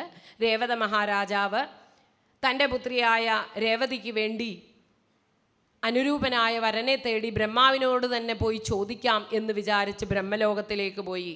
ബ്രഹ്മലോകത്തിൽ പോയപ്പോഴോ ബ്രഹ്മാവ് ഒരു സംഗീത അർച്ചനയിലായിരുന്നു, സംഗീതപരമായ ഒരു പരിപാടിയിൽ അങ്ങനെ രസിച്ചിരിക്കുകയായിരുന്നു. അതുകൊണ്ട് അവിടെ കുറേ നേരം നിൽക്കേണ്ടി വന്നു. അപ്പോൾ കാലം കടന്നുപോയി, യുഗം കടന്നുപോയി. ബ്രഹ്മാവ് പറഞ്ഞു, രേവതിക്ക് പറ്റിയ അനുരൂപനായ വരനൊന്നും ഇപ്പോൾ ലഭിക്കുകയില്ല. വരും കാലത്ത് ബലരാമസ്വാമിയെ തന്നെ കല്യാണം കഴിച്ച് അങ്ങനെ ബലഭദ്രസ്വാമിയുടെ പത്നിയായി രേവതി ദ്വാപരയുഗത്തിൽ വരട്ടെ എന്ന് അനുഗ്രഹിക്കുന്ന ഒരു രംഗം കൂടെ അവിടെയുണ്ട്. പിന്നീട് ഭാഗവതത്തിൻ്റെ ചതുർത്ഥ അധ്യായത്തിലും പഞ്ചമോധ്യായത്തിലുമായി അംബരീഷ ചരിതം പറയുന്നു. നവമസ്കന്ധത്തിലെ ഏറ്റവും ശ്രദ്ധേയമായ ഒരു കഥയാണ് അംബരീഷ ചരിതം.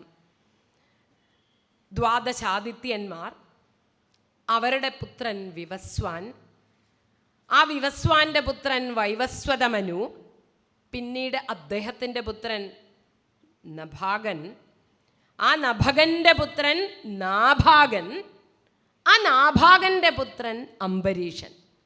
ഇങ്ങനെ വലിയ ഒരു പിതൃക്കളുടെ സ്വത്ത് തന്നെ അംബരീഷനുണ്ട്.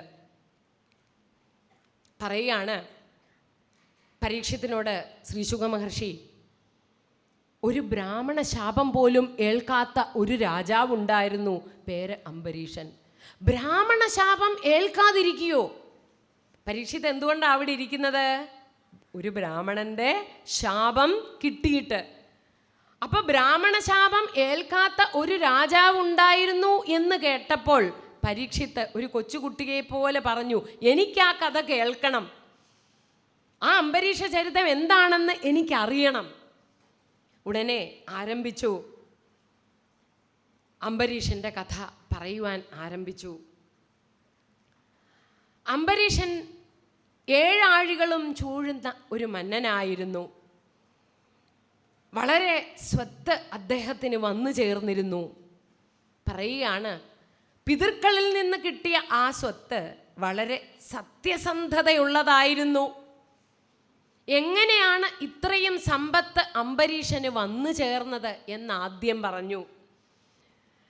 നഭകപുത്രന്മാരിൽ കനിഷ്ഠനായ നാഭാഗൻ, അദ്ദേഹത്തിന് ഈ ഒരു പേരൂടുണ്ട്, കവി. ആ കവി ചെറുപ്പത്തിൽ വിദ്യാഭ്യാസത്തിന് പോയപ്പോൾ ഗുരുകുല വിദ്യാഭ്യാസമൊക്കെ കഴിഞ്ഞ ഉടനെ തിരിച്ചു വന്നില്ല. വീണ്ടും അവിടെ നിന്ന് തീർത്ഥയാത്രയ്ക്ക് പോയി. അപ്പോൾ ജ്യേഷ്ഠന്മാരൊക്കെ വിചാരിച്ചു ഇനിയും ഇയാൾ തിരിച്ചു വരില്ല. അതുകൊണ്ട് സ്വത്തുക്കളൊക്കെ അവരൊക്കെ തന്നെ അങ്ങ് പങ്കിട്ടെടുത്തു. ഈ കവിക്ക്, അതായത് നാഭാഗന്, സ്വത്തൊന്നും വെച്ചില്ല. കവി തീർത്ഥയാത്രയൊക്കെ കഴിഞ്ഞ് വിദ്യാഭ്യാസമൊക്കെ പൂർത്തിയാക്കി വന്നപ്പോൾ ജ്യേഷ്ഠന്മാരോട് ചോദിച്ചു, എനിക്കുള്ള സ്വത്ത് എവിടെ? അവര് പറഞ്ഞു, സ്വത്തൊന്നുമില്ല, നിനക്ക് വേണ്ടിയിട്ട് ഒരു ശ്രേഷ്ഠമായ സ്വത്ത് വെച്ചിട്ടുണ്ട്, വയസ്സായ അച്ഛനാണ്. കവി ആ നാഭാഗൻ വളരെ സന്തോഷത്തോടുകൂടി അത് സ്വീകരിച്ചു. എല്ലാവർക്കും വയസ്സാകുമ്പോൾ ആർക്കും വേണ്ടാത്ത ഒരു സ്വത്തുണ്ട്, അറിയാം എല്ലാവർക്കും, അതിനെപ്പറ്റി പറയുന്നില്ല. ഈ അച്ഛനെ തന്നെ കിട്ടിയതിൽ നാഭാഗൻ വളരെ സന്തോഷിച്ചു. അച്ഛനോട് പറഞ്ഞു, അച്ഛാ, എനിക്ക് കിട്ടിയ സ്വത്താണ് അങ്ങ്.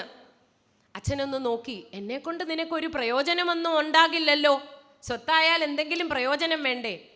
അദ്ദേഹം തികഞ്ഞ ശിവഭക്തനായിരുന്നു. അദ്ദേഹം അങ്ങനെ ശംഭോ മഹാദേവ എന്ന് പ്രാർത്ഥിച്ചുകൊണ്ട് കണ്ണുകൾ അടച്ചിട്ട് പുത്രനോട് പറഞ്ഞു, പുത്ര, നിനക്ക് സ്വത്തിനുള്ള വഴി ഞാൻ പറഞ്ഞു തരാം. ഇവിടെ നിന്ന് വളരെ കുറച്ച് ദൂരത്തല്ലാതെ ഒരു ദ്വാദശാഹം, ഒരു യജ്ഞം, ഒരു സത്രം നടക്കുന്നുണ്ട്.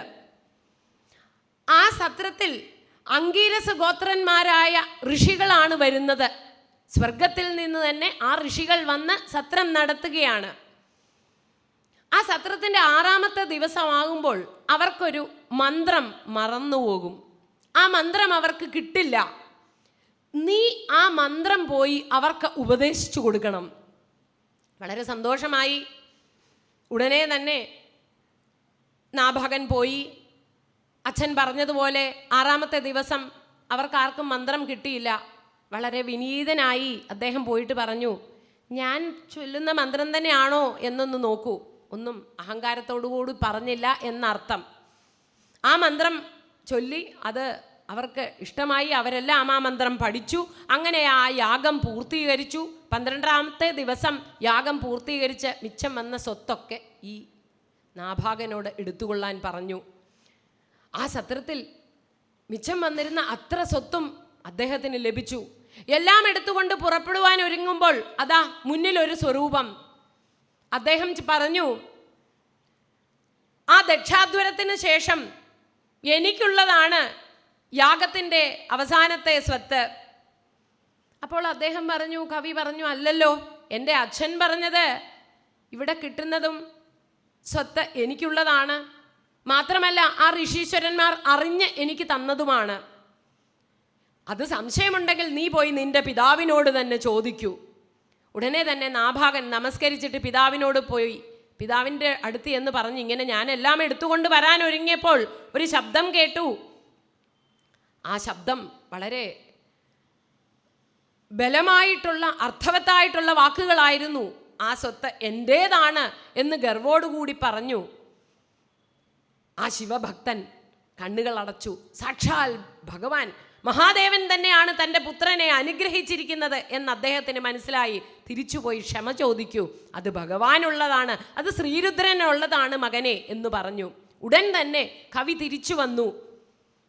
ഭഗവാന്റെ അടുത്ത് വന്ന് നമസ്കരിച്ചിട്ട് പറഞ്ഞു, അങ്ങേ എന്നോട് ക്ഷമിക്കണം, എനിക്ക് തെറ്റുപറ്റിപ്പോയി.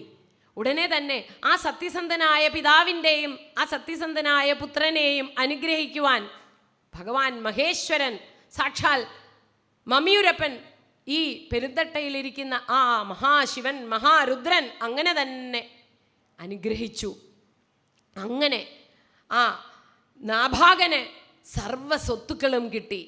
ആ നാഭാഗൻ്റെ പുത്രനാണ് ഈ അംബരീഷൻ. എന്നാൽ അംബരീഷനോ എങ്ങനെയാണ്? അച്ഛൻ എത്ര ശിവഭക്തനാണോ ഈ അംബരീഷൻ ശരിയായ വിഷ്ണുഭക്തൻ. ഇത്രയും സ്വത്തുക്കളൊക്കെ ഉണ്ടെങ്കിലും അംബരീഷോ മഹാഭാഗ സപ്തദ്വീപവതീം മഹീം, ഈ 7 സമുദ്രങ്ങളെയും ചുറ്റിയുള്ള സർവഭൂമിയും അദ്ദേഹത്തിൻ്റെതാണ്. മഹാരാജാവെന്നുള്ളൊരു വിചാരമൊന്നുമില്ല. പക്ഷേ മഹാഭാഗൻ എന്നാണ് എഴുതിയത് വേദവ്യാസൻ. എന്തുകൊണ്ടാണ്? എല്ലാം ഭഗവാനാണെന്നുള്ളൊരു വിചാരം മാത്രമേ ഉള്ളൂ. ഇതെല്ലാം ഭഗവാന്റെ ആണ്, എന്നെ ഇവിടെ അനുഭവിക്കാൻ വിട്ടിരിക്കുന്നു എന്നുള്ള വിചാരം പോലും അദ്ദേഹത്തിനില്ല. ഞാൻ വെറും ദാസനാണ് ഭഗവാന്റെ. എല്ലാവരും സോഹം സോഹം, ഞാനാണ് ഭഗവാൻ ഞാനാണ് ഭഗവാൻ എന്ന് പറയുമ്പോൾ അദ്ദേഹം മാത്രം ദാസോഹം എന്ന് പറയും. ഞാൻ ഭഗവാന്റെ ദാസനാണ്, എനിക്ക് വേറൊന്നും വേണ്ട. മഹാരാജാവാണ്. അദ്ദേഹം ചെയ്യുന്ന പ്രവൃത്തികൾ ഇവിടെ പറയുന്നുണ്ട്. സവൈ മനകൃഷ്ണപദാരവിന്ദയോർ വജാംസി വൈകുണ്ഠ ഗുണാനുവർണ്ണനെ കരൗ ഹരേർ മന്ദിരമാർജനാദിഷു ശ്രുതിം ചകാരാച്യുത സത്കതോദയേ. മനസ്സിൽ എപ്പോഴും ഒരു വിചാരം ഹരി തന്നെ. ആ വാക്കുകളോ ആ ഭഗവാന്റെ വർണ്ണനകൾ, ആ കാതുകളോ ഭഗവാന്റെ കഥകൾ കേൾക്കാനുള്ളത്, ആ കൈകളോ ഹരിയെ, ഹരിയുടെ ആ എല്ലാ അമ്പലങ്ങളും വൃത്തിയാക്കുവാനുള്ള ജോലി. രാവിലെ രാജാവാണെന്നൊന്നും നോക്കുകയില്ല, അമ്പലമൊക്കെ തൂത്തു തുടയ്ക്കുന്നത് അദ്ദേഹമാണ്. എല്ലാവരും പറയും, നിങ്ങൾ എന്താണ് ചെയ്യുന്നത്, താങ്കൾ രാജാവല്ലേ? അംബരീഷ മഹാരാജാവ് ചോദിക്കും, ഞാൻ ആരുടെ രാജാവ്? ഞാൻ ഭഗവാന്റെ ദാസനാണ്. ഭഗവാന്റെ ഈ ആലയങ്ങളൊക്കെ വൃത്തിയാക്കുന്നതാണ് എനിക്ക് വേണ്ടത് എന്ന് പറഞ്ഞ് അമ്പലമൊക്കെ വൃത്തിയാക്കും. പിന്നെയോ മുകുന്ദലിംഗാലയ ദർശനേ ദൃശവും, എൻ്റെ കണ്ണുകളൊക്കെ ആ ഭഗവാന്റെ രൂപത്തിനെ ആസ്വദിക്കാനുള്ളതാണ്. എല്ലാ ഭഗവാന്റെ മൂർത്തികളെയും ദർശനം ചെയ്യുന്നതാണ് കണ്ണുകൾക്കുള്ള ജോലി. ആ ഒരു വിചാരമുള്ള അംബരീഷൻ. പിന്നെയോ എപ്പോഴും ഭഗവാനെ മാത്രമല്ല, ആ ഭക്തന്മാരുടെയൊക്കെ ചെരുപ്പുകളൊക്കെ അടുക്കി വയ്ക്കുക അമ്പലത്തിൽ, ആ ഭക്തന്മാരോടൊപ്പം ഇരുന്ന് ആഹാരം കഴിക്കുക, ആ ഭക്തന്മാരെയൊക്കെ അണയ്ക്കുക. ആ ഭക്തന്മാരുടെ സ്പർശനം അത് തന്നെ എൻ്റെ എല്ലാ പാപത്തിനെയും ഇല്ലാതാക്കും എന്ന് പറയുന്നു. അങ്ങനെ വിചാരമുള്ള അംബരീഷ മഹാരാജാവ് അദ്ദേഹം പറയുന്നുണ്ട്, ഘ്രാണം ച തത്പാദ സരോജ സൗരഭേ. ഭഗവാന്റെ പാദത്തിലെ ആ തുളസിപ്പൂ മാലയെടുത്ത് മണത്തു നോക്കും, ഇത് ഭഗവാന്റെ ആണ്. തൻ്റെ സർവ അവയവങ്ങളും ഭഗവാനിന് അർപ്പിച്ചു. ഇങ്ങനെയുള്ളൊരു രാജാവ്, അദ്ദേഹത്തിന് രാജ്യകാര്യങ്ങളെക്കാളും ഭഗവത് ചിന്തയാണ്. ഹരിയെ അങ്ങനെ മുറുക്കി പിടിച്ചിരിക്കുകയാണ്. അതുകൊണ്ടോ ഭഗവാൻ വിചാരിച്ചു, ഇങ്ങനെയുള്ള ഭക്തന്റെ രാജ്യത്തിനെ നോക്കേണ്ടത് എൻ്റെ കടമയാണ്. ആ ഭഗവാൻ എന്തു ചെയ്തു? സുദർശനമൂർത്തിയെ അങ്ങോട്ട് കൊടുത്തു. സുദർശനമൂർത്തി ഇപ്പോൾ അംബരീഷ മഹാരാജാവിൻ്റെ കൂടെ ആണ്. സുദർശനമായി എല്ലാത്തിനെയും നന്നായി ദർശിക്കുവാനുള്ള ശക്തി, അതാണ് സുദർശനം. സുദർശനമൂർത്തി ആ രാജ്യത്തിനെ അങ്ങനെ പാലിച്ചു കൊണ്ടിരിക്കുന്നു. ഇപ്പോൾ രാജാവിന് തോന്നി, ഇത്രയുമൊക്കെ എനിക്ക് ഭഗവാൻ ചെയ്തു തന്നിട്ടുണ്ട്, ഈ രാജ്യവും പരിവാരങ്ങളും എന്നെ സ്നേഹിക്കുന്നവരും എല്ലാം ഉണ്ട്, ഞാൻ ആ ഭഗവാന് വേണ്ടിയിട്ട് ഒന്നും തന്നെ ചെയ്യുന്നില്ലല്ലോ എന്നൊരു തോന്നൽ ഇത്രയുമൊക്കെ ചെയ്തിട്ടും. അദ്ദേഹം ഉടനെ തന്നെ ഒരു വ്രതം ആരംഭിച്ചു, ദ്വാദശി വ്രതം. അതായത് ഒരു ദശമി ദിവസം ഒരു നേരം ആഹാരം, ഏകാദശി ദിവസം ഒന്നും തന്നെ ആഹാരമില്ല. ഇന്ന് ഏകാദശി. ഇങ്ങനെ ഒരു ചരിതം നമ്മൾക്ക് കേൾക്കാൻ പറ്റുന്നത് തന്നെ ആ ഭഗവാന്റെ അനുഗ്രഹം കൊണ്ടാണ്. ഏകാദശി നാൾ ഉപവാസം. ഉപവാസം എന്ന് പറഞ്ഞാൽ ഭഗവാന്റെ കൂടെ വസിക്കുക. അടുത്ത ദിവസം ദ്വാദശി ദിവസം രാവിലെ സ്നാനത്തിന് ശേഷം എല്ലാ ബ്രാഹ്മണർക്കും ദാനങ്ങളൊക്കെ ചെയ്ത് കാലൂട്ടി കഴുകി ആഹാരമൊക്കെ കൊടുത്തതിന് ശേഷം അദ്ദേഹം ഒന്ന് ജലം എടുക്കും. അങ്ങനെ ഒരു വർഷം നീണ്ടു നിൽക്കുന്ന ഒരു വ്രതം എല്ലാ ദ്വാദശി തോറും എടുത്തു വന്നു. ആ വ്രതം തീർക്കുന്ന ദിവസം കാർത്തിക മാസത്തെ ദ്വാദശി, കാർത്തിക ഏകാദശി നമ്മൾ ഗുരുവായൂർ ഏകാദശിയായി കൊണ്ടാടും. അതിൻ്റെ അടുത്ത ദിവസം അംബരീഷ ഏകാദശി എന്നും ഇതിന് പറയാറുണ്ട്. ആ വ്രതം അങ്ങനെ തീരുന്ന ദിവസം ഭഗവാനെ വിചാരിച്ച് സകല സ്വത്തുക്കളും ദാനം ചെയ്യുകയാണ്.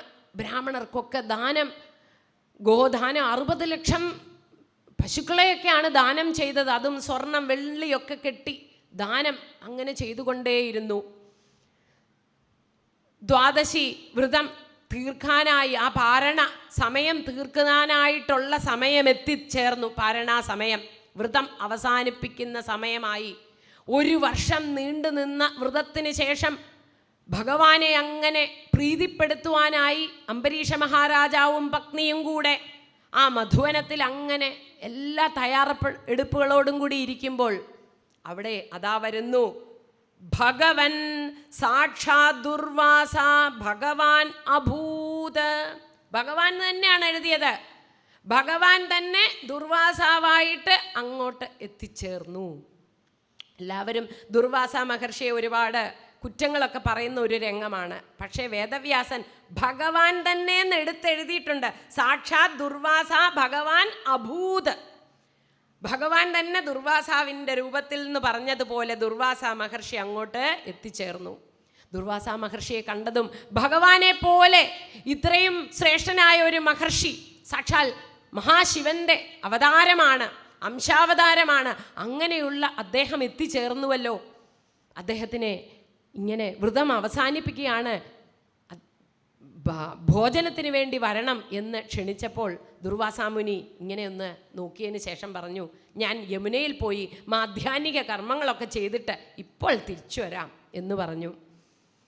ഉടനെ തന്നെ ദുർവാസാവും കൂട്ടരും അങ്ങോട്ട് പോയി യമുനാതടത്തിൽ പോയി ആ യമുനാജലത്തിൽ അങ്ങനെ സ്നാനത്തിനും ആ കർമ്മത്തിനും വേണ്ടിയിട്ട് പോയ ദുർവാസ അങ്ങനെ സമയം പോയത് അറിഞ്ഞില്ല.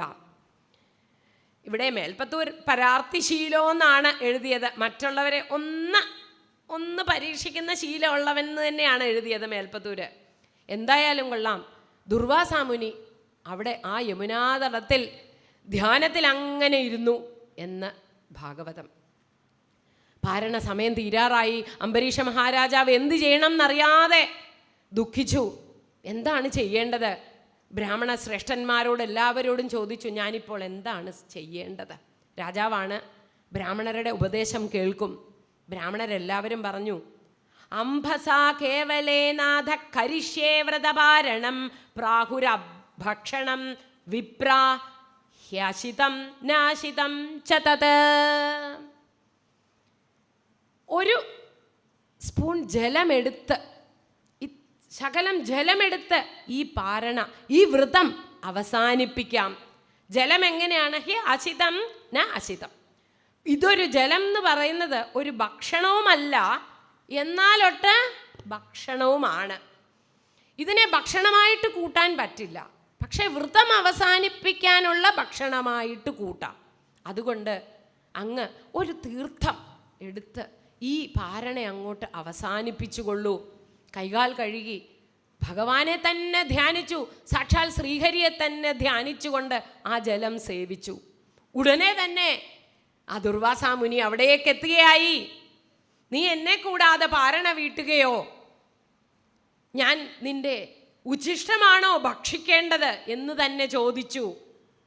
കോപിഷ്ഠനായ ദുർവാസാമുനി തൻ്റെ ജടയൊക്കെ അങ്ങനെ അഴിച്ചിട്ടു. ആ ജടയിൽ നിന്നും പെട്ടെന്ന് ഒരു കൃത്യയെ അവതാരം ചെയ്യിച്ചു. തീക്ഷ്ണമായ രശ്മികളുള്ള തീ അങ്ങനെ വമിച്ചുകൊണ്ടിരിക്കുന്ന കൃത്യ അംബരീഷന്റെ നേരെ ആ കൃത്യയെ പറഞ്ഞയച്ചു. അംബരീഷ മഹാരാജാവോ അദ്ദേഹം ഭഗവാനെ തന്നെ വിചാരിച്ചു, ഇന്ന് ഇത്രയും വലിയ ശ്രേഷ്ഠമായ ഈ ഏകാദശി വ്രതം അവസാനിച്ചപ്പോൾ ഭഗവാൻ ഇങ്ങനെയാണ് എനിക്ക് അനുഗ്രഹം ചൊരിയുന്നതെങ്കിൽ അങ്ങനെ തന്നെ ആവട്ടെ. ചാല എന്നാണ് എഴുതിയത്. അവിടുന്ന് ആ കാലുകളൊന്ന് ചലിപ്പിച്ചുകൂടിയില്ല അംബരീഷൻ. കൃത്യയോ നേരെ വന്നപ്പോൾ ആ രാജ്യത്തെ മുഴുവൻ സംരക്ഷിക്കുകയല്ല, തൻ്റെ ഭക്തനെ എപ്പോഴും നോക്കി സംരക്ഷിച്ചു കൊണ്ടിരിക്കുന്ന ആ സുദർശന ചക്രം നേരെ പാഞ്ഞു വന്ന് കൃത്യയെ ഇല്ലാതാക്കി. നോക്കി, ആരാണ് ഈ കൃത്യയെ എൻ്റെ ഭക്തൻ്റെ മേലെ അയച്ചത്? ദുർവാസ മഹർഷിയെ കണ്ടു. ദുർവാസ മഹർഷിയെ നോക്കി സുദർശനം നേരെ പുറകെ വിട്ടു. ദുർവാസ മഹർഷി നോക്കൂ, തപമൊക്കെ ചെയ്ത മഹർഷി, ഒന്നുമല്ലാത്ത രാജാവ് അനങ്ങിയത് പോലുമില്ല. ആ ഭഗവാനിലുള്ള ഉറച്ച വിശ്വാസം, എന്നെ രക്ഷിക്കാൻ എൻ്റെ ശ്രീഹരി എപ്പോഴും ഉണ്ടെന്നുള്ള വിശ്വാസം. അവിടെ ആ ദുർവാസ മഹർഷി അങ്ങോട്ട് ഓടാൻ തുടങ്ങി. പിന്നാലെ തന്നെ സുദർശന ചക്രവും. എപ്പോഴാണ് നിന്റെ ദർശനം നല്ലതാകുന്നത് എന്ന് ചോദിച്ചുകൊണ്ടുള്ള ചോദ്യം പോലെ അങ്ങനെ തുരത്തി. ദുർവാസ മഹർഷി നേരെ ഓടി ഗുഹയ്ക്കുള്ളിൽ ഒളിച്ചു. സുദർശനം വെളിയിൽ കാത്തിരുന്നു, വരട്ടെ. മലകൾക്കുള്ളിൽ കയറി ഒളിച്ചിരുന്നു, അവിടെയും വെളിയിൽ കാത്തു നിന്നു സുദർശനമൂർത്തി. അങ്ങനെ ഓടി ഓടി ഓടി നേരെ ബ്രഹ്മാവിൻ്റെ അടുത്തേക്ക് പോയി ദുർവാസ മഹർഷി. എന്നെ രക്ഷിക്കണം പിതാമഹനെ, എന്നെ രക്ഷിക്കണം. ബ്രഹ്മാവ് പറഞ്ഞു, ഇത് സുദർശനമൂർത്തിയാണ്, ഭഗവാന്റെ ചക്രമാണ്, എനിക്കിതിൽ ഒരു പങ്കുമില്ല. ഞങ്ങളൊക്കെ ആ ഭഗവാന്റെ ആജ്ഞാനുസരണം കഴിയുന്നവരാണ്, സുദർശനത്തിനോട് എതിരിടാൻ എനിക്ക് പറ്റില്ല എന്ന് പറഞ്ഞ് ബ്രഹ്മാവ് കൈ തൊഴുത് ആ സുദർശനത്തിനെ നമസ്കരിക്കുക മാത്രം ചെയ്തു. ദുർവാസ അവിടുന്ന് ഓടി, ശംഭോ മഹാദേവ ദേവ ശിവ ശംഭോ മഹാദേവ ദേവ ശിവ ശംഭോ ശംഭോ മഹാദേവ ദേവ, അച്ഛനെ വിളിച്ചുകൊണ്ട് ഓടി നേരെ കൈലാസത്തിലേക്ക് ഓടി. ഉടനെ അവിടെ ചെന്നതും പറഞ്ഞു, രുദ്രനും കൈകൾ കൂപ്പി, ഞങ്ങളെല്ലാവരും ആ ഭഗവാന്റെ ആജ്ഞകളനുസരിച്ച് ജീവിക്കുന്നവരാണ്. ഞാൻ മാത്രമല്ല, സനത്കുമാരനായിക്കട്ടെ, നാരദരായിക്കട്ടെ, മരീചി തുടങ്ങിയ എല്ലാവരും ഭഗവാന്റെ ആജ്ഞാനുസരണം ഇരിക്കുന്നവരാണ്. സുദർശനമൂർത്തിയെ ഞാൻ നമിക്കുന്നു എന്ന് പറഞ്ഞ് സ്വന്തം പിതാവും ദുർവാസാവിനെ കൈയൊഴിഞ്ഞു. നീ പോയി ഹരിയെ തന്നെ, ആ സാക്ഷാൽ ശ്രീഹരിയെ തന്നെ നമസ്കരിക്കൂ എന്ന് പറഞ്ഞും കൊടുത്തു. അച്ഛനൊരു ഉപദേശവും കൊടുത്തു. ഓടി ദുർവാസ അവിടുന്ന് ഓടി നേരെ വൈകുണ്ഠത്തിനെ ലക്ഷ്യമാക്കി. നാരായണ നാരായണ നാരായണ ഹരി ജയ്, നാരായണ നാരായണ നാരായണ ഹരി ജയ്, നാരായണ നാരായണ നാരായണ ഹരേ, നാരായണ നാരായണ നാരായണ ഹരേ എന്ന് പറഞ്ഞുകൊണ്ട് ഭഗവാൻ നോക്കി. എന്നെ അങ്ങനെ വിളിക്കാറ് പതിവുള്ള ആളല്ലല്ലോ ദുർവാസാവേ, എന്തു പറ്റി ഇന്ന്? ഉടനെ തന്നെ ഭഗവാന്റെ കാൽക്കൽ വീണിട്ട് പറഞ്ഞു, സുദർശന ചക്രം എൻ്റെ പിന്നാലെയുണ്ട്, എന്താണ് ചെയ്തത്? ഉടനെ ഞാൻ അംബരീഷനെ ഒന്ന് പരീക്ഷിച്ചു. ഭഗവാൻ ഉടനെ പറഞ്ഞു, തെറ്റുപറ്റിപ്പോയി, എനിക്കൊന്നും ചെയ്യാൻ പറ്റില്ല. ഭഗവാനുവാച അഹം ഭക്തപരാധീനോ ഹി അസ്വതന്ത്രൈവ ദ്വിജ സാധുവിർഗ്രസ്തഹൃദയോ ഭക്തൈർഭക്തജനപ്രിയഃ. ഭഗവാൻ ഏറ്റവും വലിയ ഉപദേശമാണ് ദുർവാസാവിന് കൊടുത്തത്. എനിക്കൊന്നും ചെയ്യാൻ പറ്റില്ല, ഞാൻ ഭക്തർക്കടിമയാണ്. സാധവോ ഹൃദയം മഹ്യം, സാധുക്കളുടെ ഹൃദയത്തിലാണ് ഞാനുള്ളത്, എൻ്റെ ഹൃദയത്തിലാണ് സാധുക്കളും ഉള്ളത്. സാധവോ ഹൃദയം മഹ്യം സാധൂനാം ഹൃദയം ത്വഹം. എൻ്റെ ഹൃദയത്തിൽ സാധുക്കളും അവരുടെ ഹൃദയത്തിൽ ഞാനുമാണ്. ഞാൻ ആ ഭക്തർക്ക് അടിമപ്പെട്ടവനാണ്, എനിക്കൊന്നും ചെയ്യാൻ പറ്റില്ല.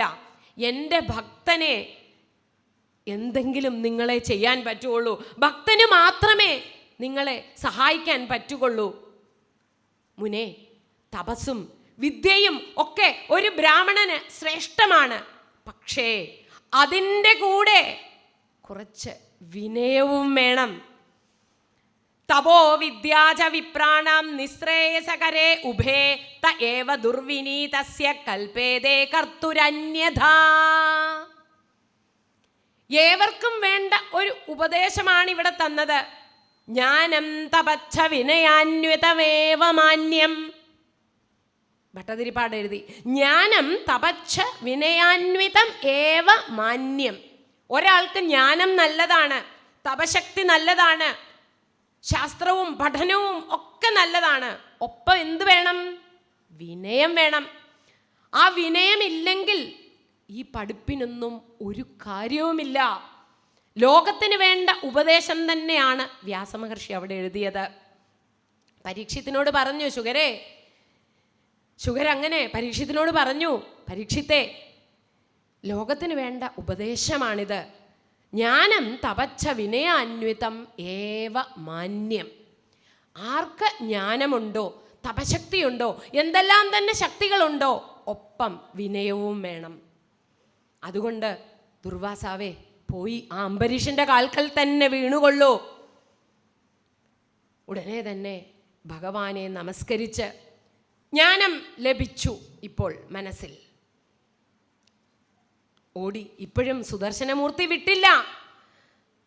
അംബരീഷിന്റെ കാൽക്കലെത്തിക്കുന്നത് വരെ സുദർശനം തുരത്തി ആ ഋഷിയെ. അവിടേക്ക് ചെന്ന് അംബരീഷൻ്റെ കാലിൽ വീണു. എന്നെ രക്ഷിക്കണം, എന്നെ ഹരിയുടെ ശസ്ത്രമായ ആ സുദർശന ചക്രത്തിൽ നിന്നും എന്നെ രക്ഷിക്കണം, അതിൻ്റെ താപം എനിക്ക് താങ്ങാൻ പറ്റുന്നില്ല എന്ന് പറഞ്ഞു. അംബരീഷൻ ഒന്ന് നോക്കി. അദ്ദേഹത്തിൻ്റെ കണ്ണുകളിൽ ദയ. വിഷ്ണു ഭക്തനാണ്, കണ്ണുകളിൽ എപ്പോഴും കാരുണ്യമേ കാണുകയുള്ളൂ. ദയോടുകൂടി മഹർഷിയെ നോക്കി. എന്നിട്ട് ആ സുദർശനമൂർത്തിയെ നോക്കി സ്തുതിച്ചു. ത്വമഗ്നിർ ഭഗവാൻ സൂര്യഃ ത്വം സോമോ ജ്യോതിഷാം പതിഃ ത്വമാപസ്ത്വം ക്ഷിതിർവ്യോമ വായുർമാത്തേന്ദ്രിയാണി ച. നീ തന്നെ സുദർശനമൂർത്തെ, അഗ്നിയും ഭഗവാൻ തന്നെ, സൂര്യനും ഭഗവാൻ തന്നെ, സോമനും ഭഗവാനെ നീ തന്നെയാകുന്നു. ഈ ജ്യോതിഷികളുടെയൊക്കെ ഈ നക്ഷത്രത്തിൻ്റെയൊക്കെ നാഥനം നീ തന്നെയല്ലേ സുദർശനമൂർത്തെ. ഈ ലോകം മുഴുവൻ നിലനിൽക്കുന്നതും അങ്ങയുടെ സംരക്ഷണത്തിലാണല്ലോ എന്നുള്ള വളരെ പ്രസിദ്ധമായ സുദർശന സ്തുതി നമ്മൾക്കിവിടെ 5-ാം അധ്യായത്തിൽ കാണാം. സുദർശന നമസ്തുഭ്യം സഹസ്രാരാച്യുത പ്രിയ സർവാസ്ത്രഘാതിൻ വിപ്രായ സ്വസ്തി ഭൂയാ ഇടസ്പദേ ത്വം ധർമ്മസ്ത്വം ഋതം സത്യം ത്വം യജ്ഞോ അഖിലയജ്ഞഭുഗ ത്വം ലോകപാലഃ സർവാത്മാ ത്വം തേജഃ പൗരുഷം പരം. സഹസ്ര ആരങ്ങളോടുകൂടിയ സുദർശനമൂർത്തെ, അച്യുതൻ്റെ പ്രിയനായിട്ടിരിക്കുന്നവനെ, സർവശാസ്ത്രങ്ങളുടെയും സർവ അസ്ത്രങ്ങളെയും ഒക്കെ സംഹരിക്കാൻ കഴിവുള്ള അങ്ങയ്ക്ക് നമസ്കാരം. ഭൂമിയുടെ പതിയായിരിക്കുന്ന ഭഗവാന്റെ എപ്പോഴും കൂടെയുള്ള സുദർശനമൂർത്തെ, അങ്ങയ്ക്ക് നമസ്കാരം. ഈ ബ്രാഹ്മണന് മുക്തി കൊടുക്കണമേ എന്ന് പ്രാർത്ഥിച്ചിട്ടും സുദർശനം പിന്തിരിയാൻ തയ്യാറായില്ല. ഉടനെ തന്നെ സുദർശനമൂർത്തിയോട് അംബരീഷൻ പറയുന്നു, എൻ്റെ കുലത്തിനും എനിക്കും ഇനിയും വരാൻ പോകുന്ന എൻ്റെ സന്തതി പരമ്പരകൾക്കും ശാപം ഉണ്ടാക്കി വെക്കരുതേ എന്നവിടെ പ്രാർത്ഥിച്ചു. ആ ബ്രാഹ്മണൻ്റെ ശാപം എൻ്റെ കുലത്തിൽ വന്ന് വീഴരുതേ എന്ന് പ്രാർത്ഥിച്ചപ്പോൾ സുദർശനമൂർത്തി അങ്ങയെ നമസ്കരിച്ചുകൊണ്ട്, ആ ശ്രീഹരിയെ നമസ്കരിച്ചുകൊണ്ട് തൻ്റെ ആ താപത്തിനെ അങ്ങ് വിട്ടകന്നു. ഇത് അങ്ങനെ വിജ്വരനായി മാറി. ഉടനെ തന്നെ അംബരീഷൻ്റെ കാൽക്കൽ വീണു. അംബരീഷ മഹാരാജാവോ ദുർവാസാമുനി കാൽക്കൽ വീണപ്പോൾ, മഹർഷേ അങ്ങ് എൻ്റെ കാലിൽ വീഴരുത്, അങ്ങേപ്പോലുള്ളൊരു ബ്രാഹ്മണൻ എൻ്റെ കാലിൽ വീഴുകയോ എന്ന് തിരിച്ചു ചോദിച്ചു. ഇത് കേട്ട് ദുർവാസാ മഹർഷി അങ്ങനെ അത്ഭുതനായി പറഞ്ഞു, അഹോ അനന്തദാസാനാം മഹത്വം ദൃഷ്ടമദ്യമേ. ഈ അനന്തദാസന്മാരുടെ മഹത്വം വളരെ വിചിത്രമാണ്. ഭഗവാന്റെ വിഷ്ണുദാസന്മാരൊക്കെ ഇത്രയും വിനയമുള്ളവരാണല്ലോ. ഞാൻ നോക്കൂ, ഒരു കൃത്യയെ നിർമ്മിച്ച് അങ്ങയെ ഉപദ്രവിക്കാൻ നോക്കിയപ്പോൾ അങ്ങ് എന്നെ ശിക്ഷിക്കുക മാത്രമല്ല, അങ്ങ് എന്നെ ഒന്ന് നമസ്കരിക്കുവാൻ പോലും അനുവദിക്കുന്നില്ലല്ലോ എന്ന് പറഞ്ഞു. ആ വിഷ്ണു ഭക്തന്മാരുടെ സ്വഭാവത്തിനെ, ഗുണത്തിനെ ഇവിടെ പറഞ്ഞു കേൾപ്പിച്ചു. എന്നെപ്പോലെ മനസ്സിൽ കുറച്ച് കൽമഷമുണ്ടായിരുന്നതുകൂടെ ഇപ്പോൾ അങ്ങ് ഇല്ലാതാക്കി. രാജാവിനോടൊപ്പം ഉടനെ തന്നെ രാജാവ് പറഞ്ഞു, അങ്ങ് വന്നാലും അങ്ങ് അന്ന് ഭക്ഷണം കഴിക്കാതെ പോയി, ഞാൻ ഇന്നും അതോർത്ത് ദുഃഖിക്കുന്നു. അങ്ങ് എൻ്റെ ഒപ്പമിരുന്ന് ആഹാരം എടുത്താലും എന്ന് പറഞ്ഞ് ആ ബ്രാഹ്മണനെ ആസനത്തിലിരുത്തി കാലുകളൊക്കെ കഴുകി പൂജ ചെയ്ത് എല്ലാവിധ ഭക്ഷണങ്ങളോടുകൂടി അദ്ദേഹത്തെ സ്വീകരിച്ചു. അദ്ദേഹത്തിന് അന്നം കൊടുത്തു. സന്തോഷവാനായ ദുർവാസാവ് ആ ഭക്ഷണമൊക്കെ എടുത്തതിന് ശേഷം ഒരു വരവും കൊടുത്തു. ആരാണോ ഈ അംബരീഷ ചരിതം സ്മരിക്കുന്നത് അവർ എല്ലാ പാപങ്ങളും ഇല്ലാതാകും, അവർക്കെല്ലാ പാപവും ഇല്ലാതാകും എന്നു മാത്രമല്ല, ദേവസ്ത്രീകളും എല്ലാം ഈ ചരിതം പാടി നടക്കും. അങ്ങയുടെ കീർത്തി, അങ്ങയുടെ വംശത്തിൻ്റെ കീർത്തിയും എന്നും നിലനിൽക്കും. ആരാണോ ഈ അംബരീഷ ചരിതം കേൾക്കുന്നത് അല്ലെങ്കിൽ പറയുന്നത്, ഈ ഭക്തനായ അംബരീഷനെ പറ്റി പുകഴ്ത്തുന്നത്, അവർക്ക് എന്നും ജ്ഞാനം ഉണ്ടാകും, അവർക്ക് അഹങ്കാരം ഉണ്ടാകുകയില്ല എന്നൊരു വരവും കൊടുത്തു. എന്നിട്ട് ദുർവാസ മഹർഷി ആ ഓട്ടം നിർത്തിയില്ല. പക്ഷേ ഓട്ടത്തിനൊരു വ്യത്യാസമുണ്ടെന്നും മാത്രം. ലോകമൊക്കെ ഈ അംബരീഷൻ്റെ ചരിതം പാടി നടന്നു. ഞാനിങ്ങനെ ഒരു തെറ്റ് ചെയ്തു. പക്ഷേ ഭഗവാന്റെ ഭക്തന്മാരൊക്കെ എപ്പോഴും നല്ലവരാണ്, അവർക്ക് കരുണയാണ് എപ്പോഴും മനസ്സിലുള്ളത്. ബ്രഹ്മലോകത്തിൽ, സത്യലോകത്തിൽ എന്ന് വേണ്ട എല്ലാ ലോകത്തും ദുർവാസാമുനി പാടി നടന്നു അംബരീഷ ചരിതം. ഇന്നും ഇതാ ഈ സത്രവേളയിലും നമ്മൾ അംബരീഷനെ സ്മരിക്കുന്നു. തീർന്നില്ല. അംബരീഷനോ വീണ്ടും സർവകർമ്മങ്ങളും ഭഗവാനിൽ സമർപ്പിച്ചു. 1 വർഷം ഈ മുനി വരുന്നത് വരെ അംബരീഷൻ ആഹാരമൊന്നും കഴിച്ചില്ല. അന്ന് ഒരു തീർത്ഥം സേവിച്ചതിന് ശേഷം ഇതുവരയ്ക്കും ആഹാരമൊന്നും എടുക്കാതെ മുനിയുടെ വരവും കാത്തിരിക്കുകയായിരുന്നു അംബരീഷൻ. ഇന്ന് ഭോജനമൊക്കെ ചെയ്തതിന് ശേഷം താനും ഭുജിച്ചു. പിന്നീട് പറയുകയാണ്, സർവകർമ്മങ്ങളും ഭഗവാനിൽ സമർപ്പിച്ച് അംബരീഷൻ വീണ്ടും ആ നാട് ഭരിച്ചു. പിന്നെ തൻ്റെ കാലം അവസാനിച്ചപ്പോൾ അംബരീഷസ്തനയേഷു രാജ്യം സമാനശീലേഷു വിസൃജ്യ ധീരഃ വനം വിവേശാത്മനി വാസുദേവേ മനോദധ്വസ്തഗുണപ്രവാഹ. സ്വപുത്രന്മാർക്ക് രാജ്യത്തിനെയൊക്കെ സമർപ്പിച്ചതിന് ശേഷം അംബരീഷ വനത്തിലേക്ക് പോയി ഭഗവാനെ തന്നെ ധ്യാനിച്ച് ഭഗവാനിൽ ചേർന്നു. ഇത്യേതത് പുണ്യമാഖ്യാനം അംബരീഷസ്യ ഭൂപതേ സങ്കീർത്തയൻ അനുധ്യായൻ ഭക്തോ ഭഗവതോ ഭവേത്. ആ ഭഗവത് ഭക്തി എന്താണെന്ന് പറഞ്ഞ് പഠിപ്പിച്ച അംബരീഷ അവതാരം. ആരാര് ഈ അവതാര കഥ കേൾക്കുന്നുവോ അവർക്ക് ജ്ഞാനം ലഭിക്കും. ഭഗവാന്റെ ഭക്തന്മാരുടെ കഥകൾ അനേകം. എല്ലാ സത്രവേദികളിലും ഭഗവാന്റെ ഭക്തന്മാരുടെ കഥകൾ എല്ലാവരും പറഞ്ഞു നടക്കുന്നു. എന്തിനാണ് ഈ കഥകൾ ആവർത്തിക്കുന്നത്? എത്ര പ്രാവശ്യം നമ്മൾ ഈ ചരിതങ്ങളൊക്കെ കേൾക്കും? എന്താണ് ഫലം? ഓരോ പ്രാവശ്യവും ഭഗവത് കഥകൾ കേൾക്കുമ്പോൾ നമ്മളുടെ മനസ്സിലുള്ള പാപങ്ങളെല്ലാം ഇല്ലാതാകും. ആ പാപങ്ങളെല്ലാം എങ്ങനെയാണോ ഗംഗാനദിയിൽ സ്നാനം നടത്തുമ്പോൾ നമ്മളുടെ ശരീരം വൃത്തിയാകുന്നത് പോലെ മനസ്സും ശുദ്ധമാകും. ഓരോ പ്രാവശ്യവും ഭഗവത് കഥകൾ കേൾക്കുമ്പോൾ നമ്മളിലുള്ള കാമക്രോധാദികൾ ഇല്ലാതാകും. എല്ലാം കഴിഞ്ഞ് ഈ ജന്മം ഭഗവാൻ തന്നതാണ്, ഈ ജന്മം കൊണ്ട് ഭഗവാനെ തന്നെ സേവിക്കണം എന്ന് നമ്മൾക്ക് ബോധ്യമാകും. ഭഗവാന്റെ ഈ ദിവ്യമായ അംബരീഷ ചരിതം ഞാൻ ഭഗവാന്റെ തൃപ്പാദങ്ങളിൽ സമർപ്പിക്കുന്നു.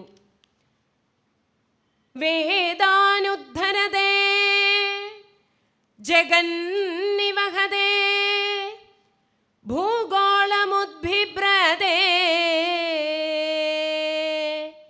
ദൈത്യം ധാരയതേ ബലിം ചലയതേ ക്ഷത്രക്ഷയം കുർവതേ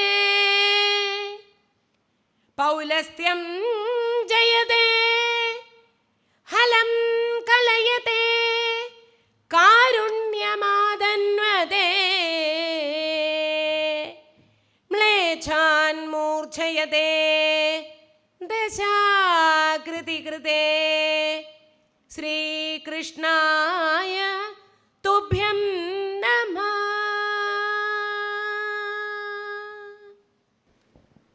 ഗുരുവായൂരപ്പൻ്റെ പാദങ്ങളിൽ ഈ ഭാഗവതത്തിലെ കഥകളെല്ലാം അർപ്പിക്കുന്നു.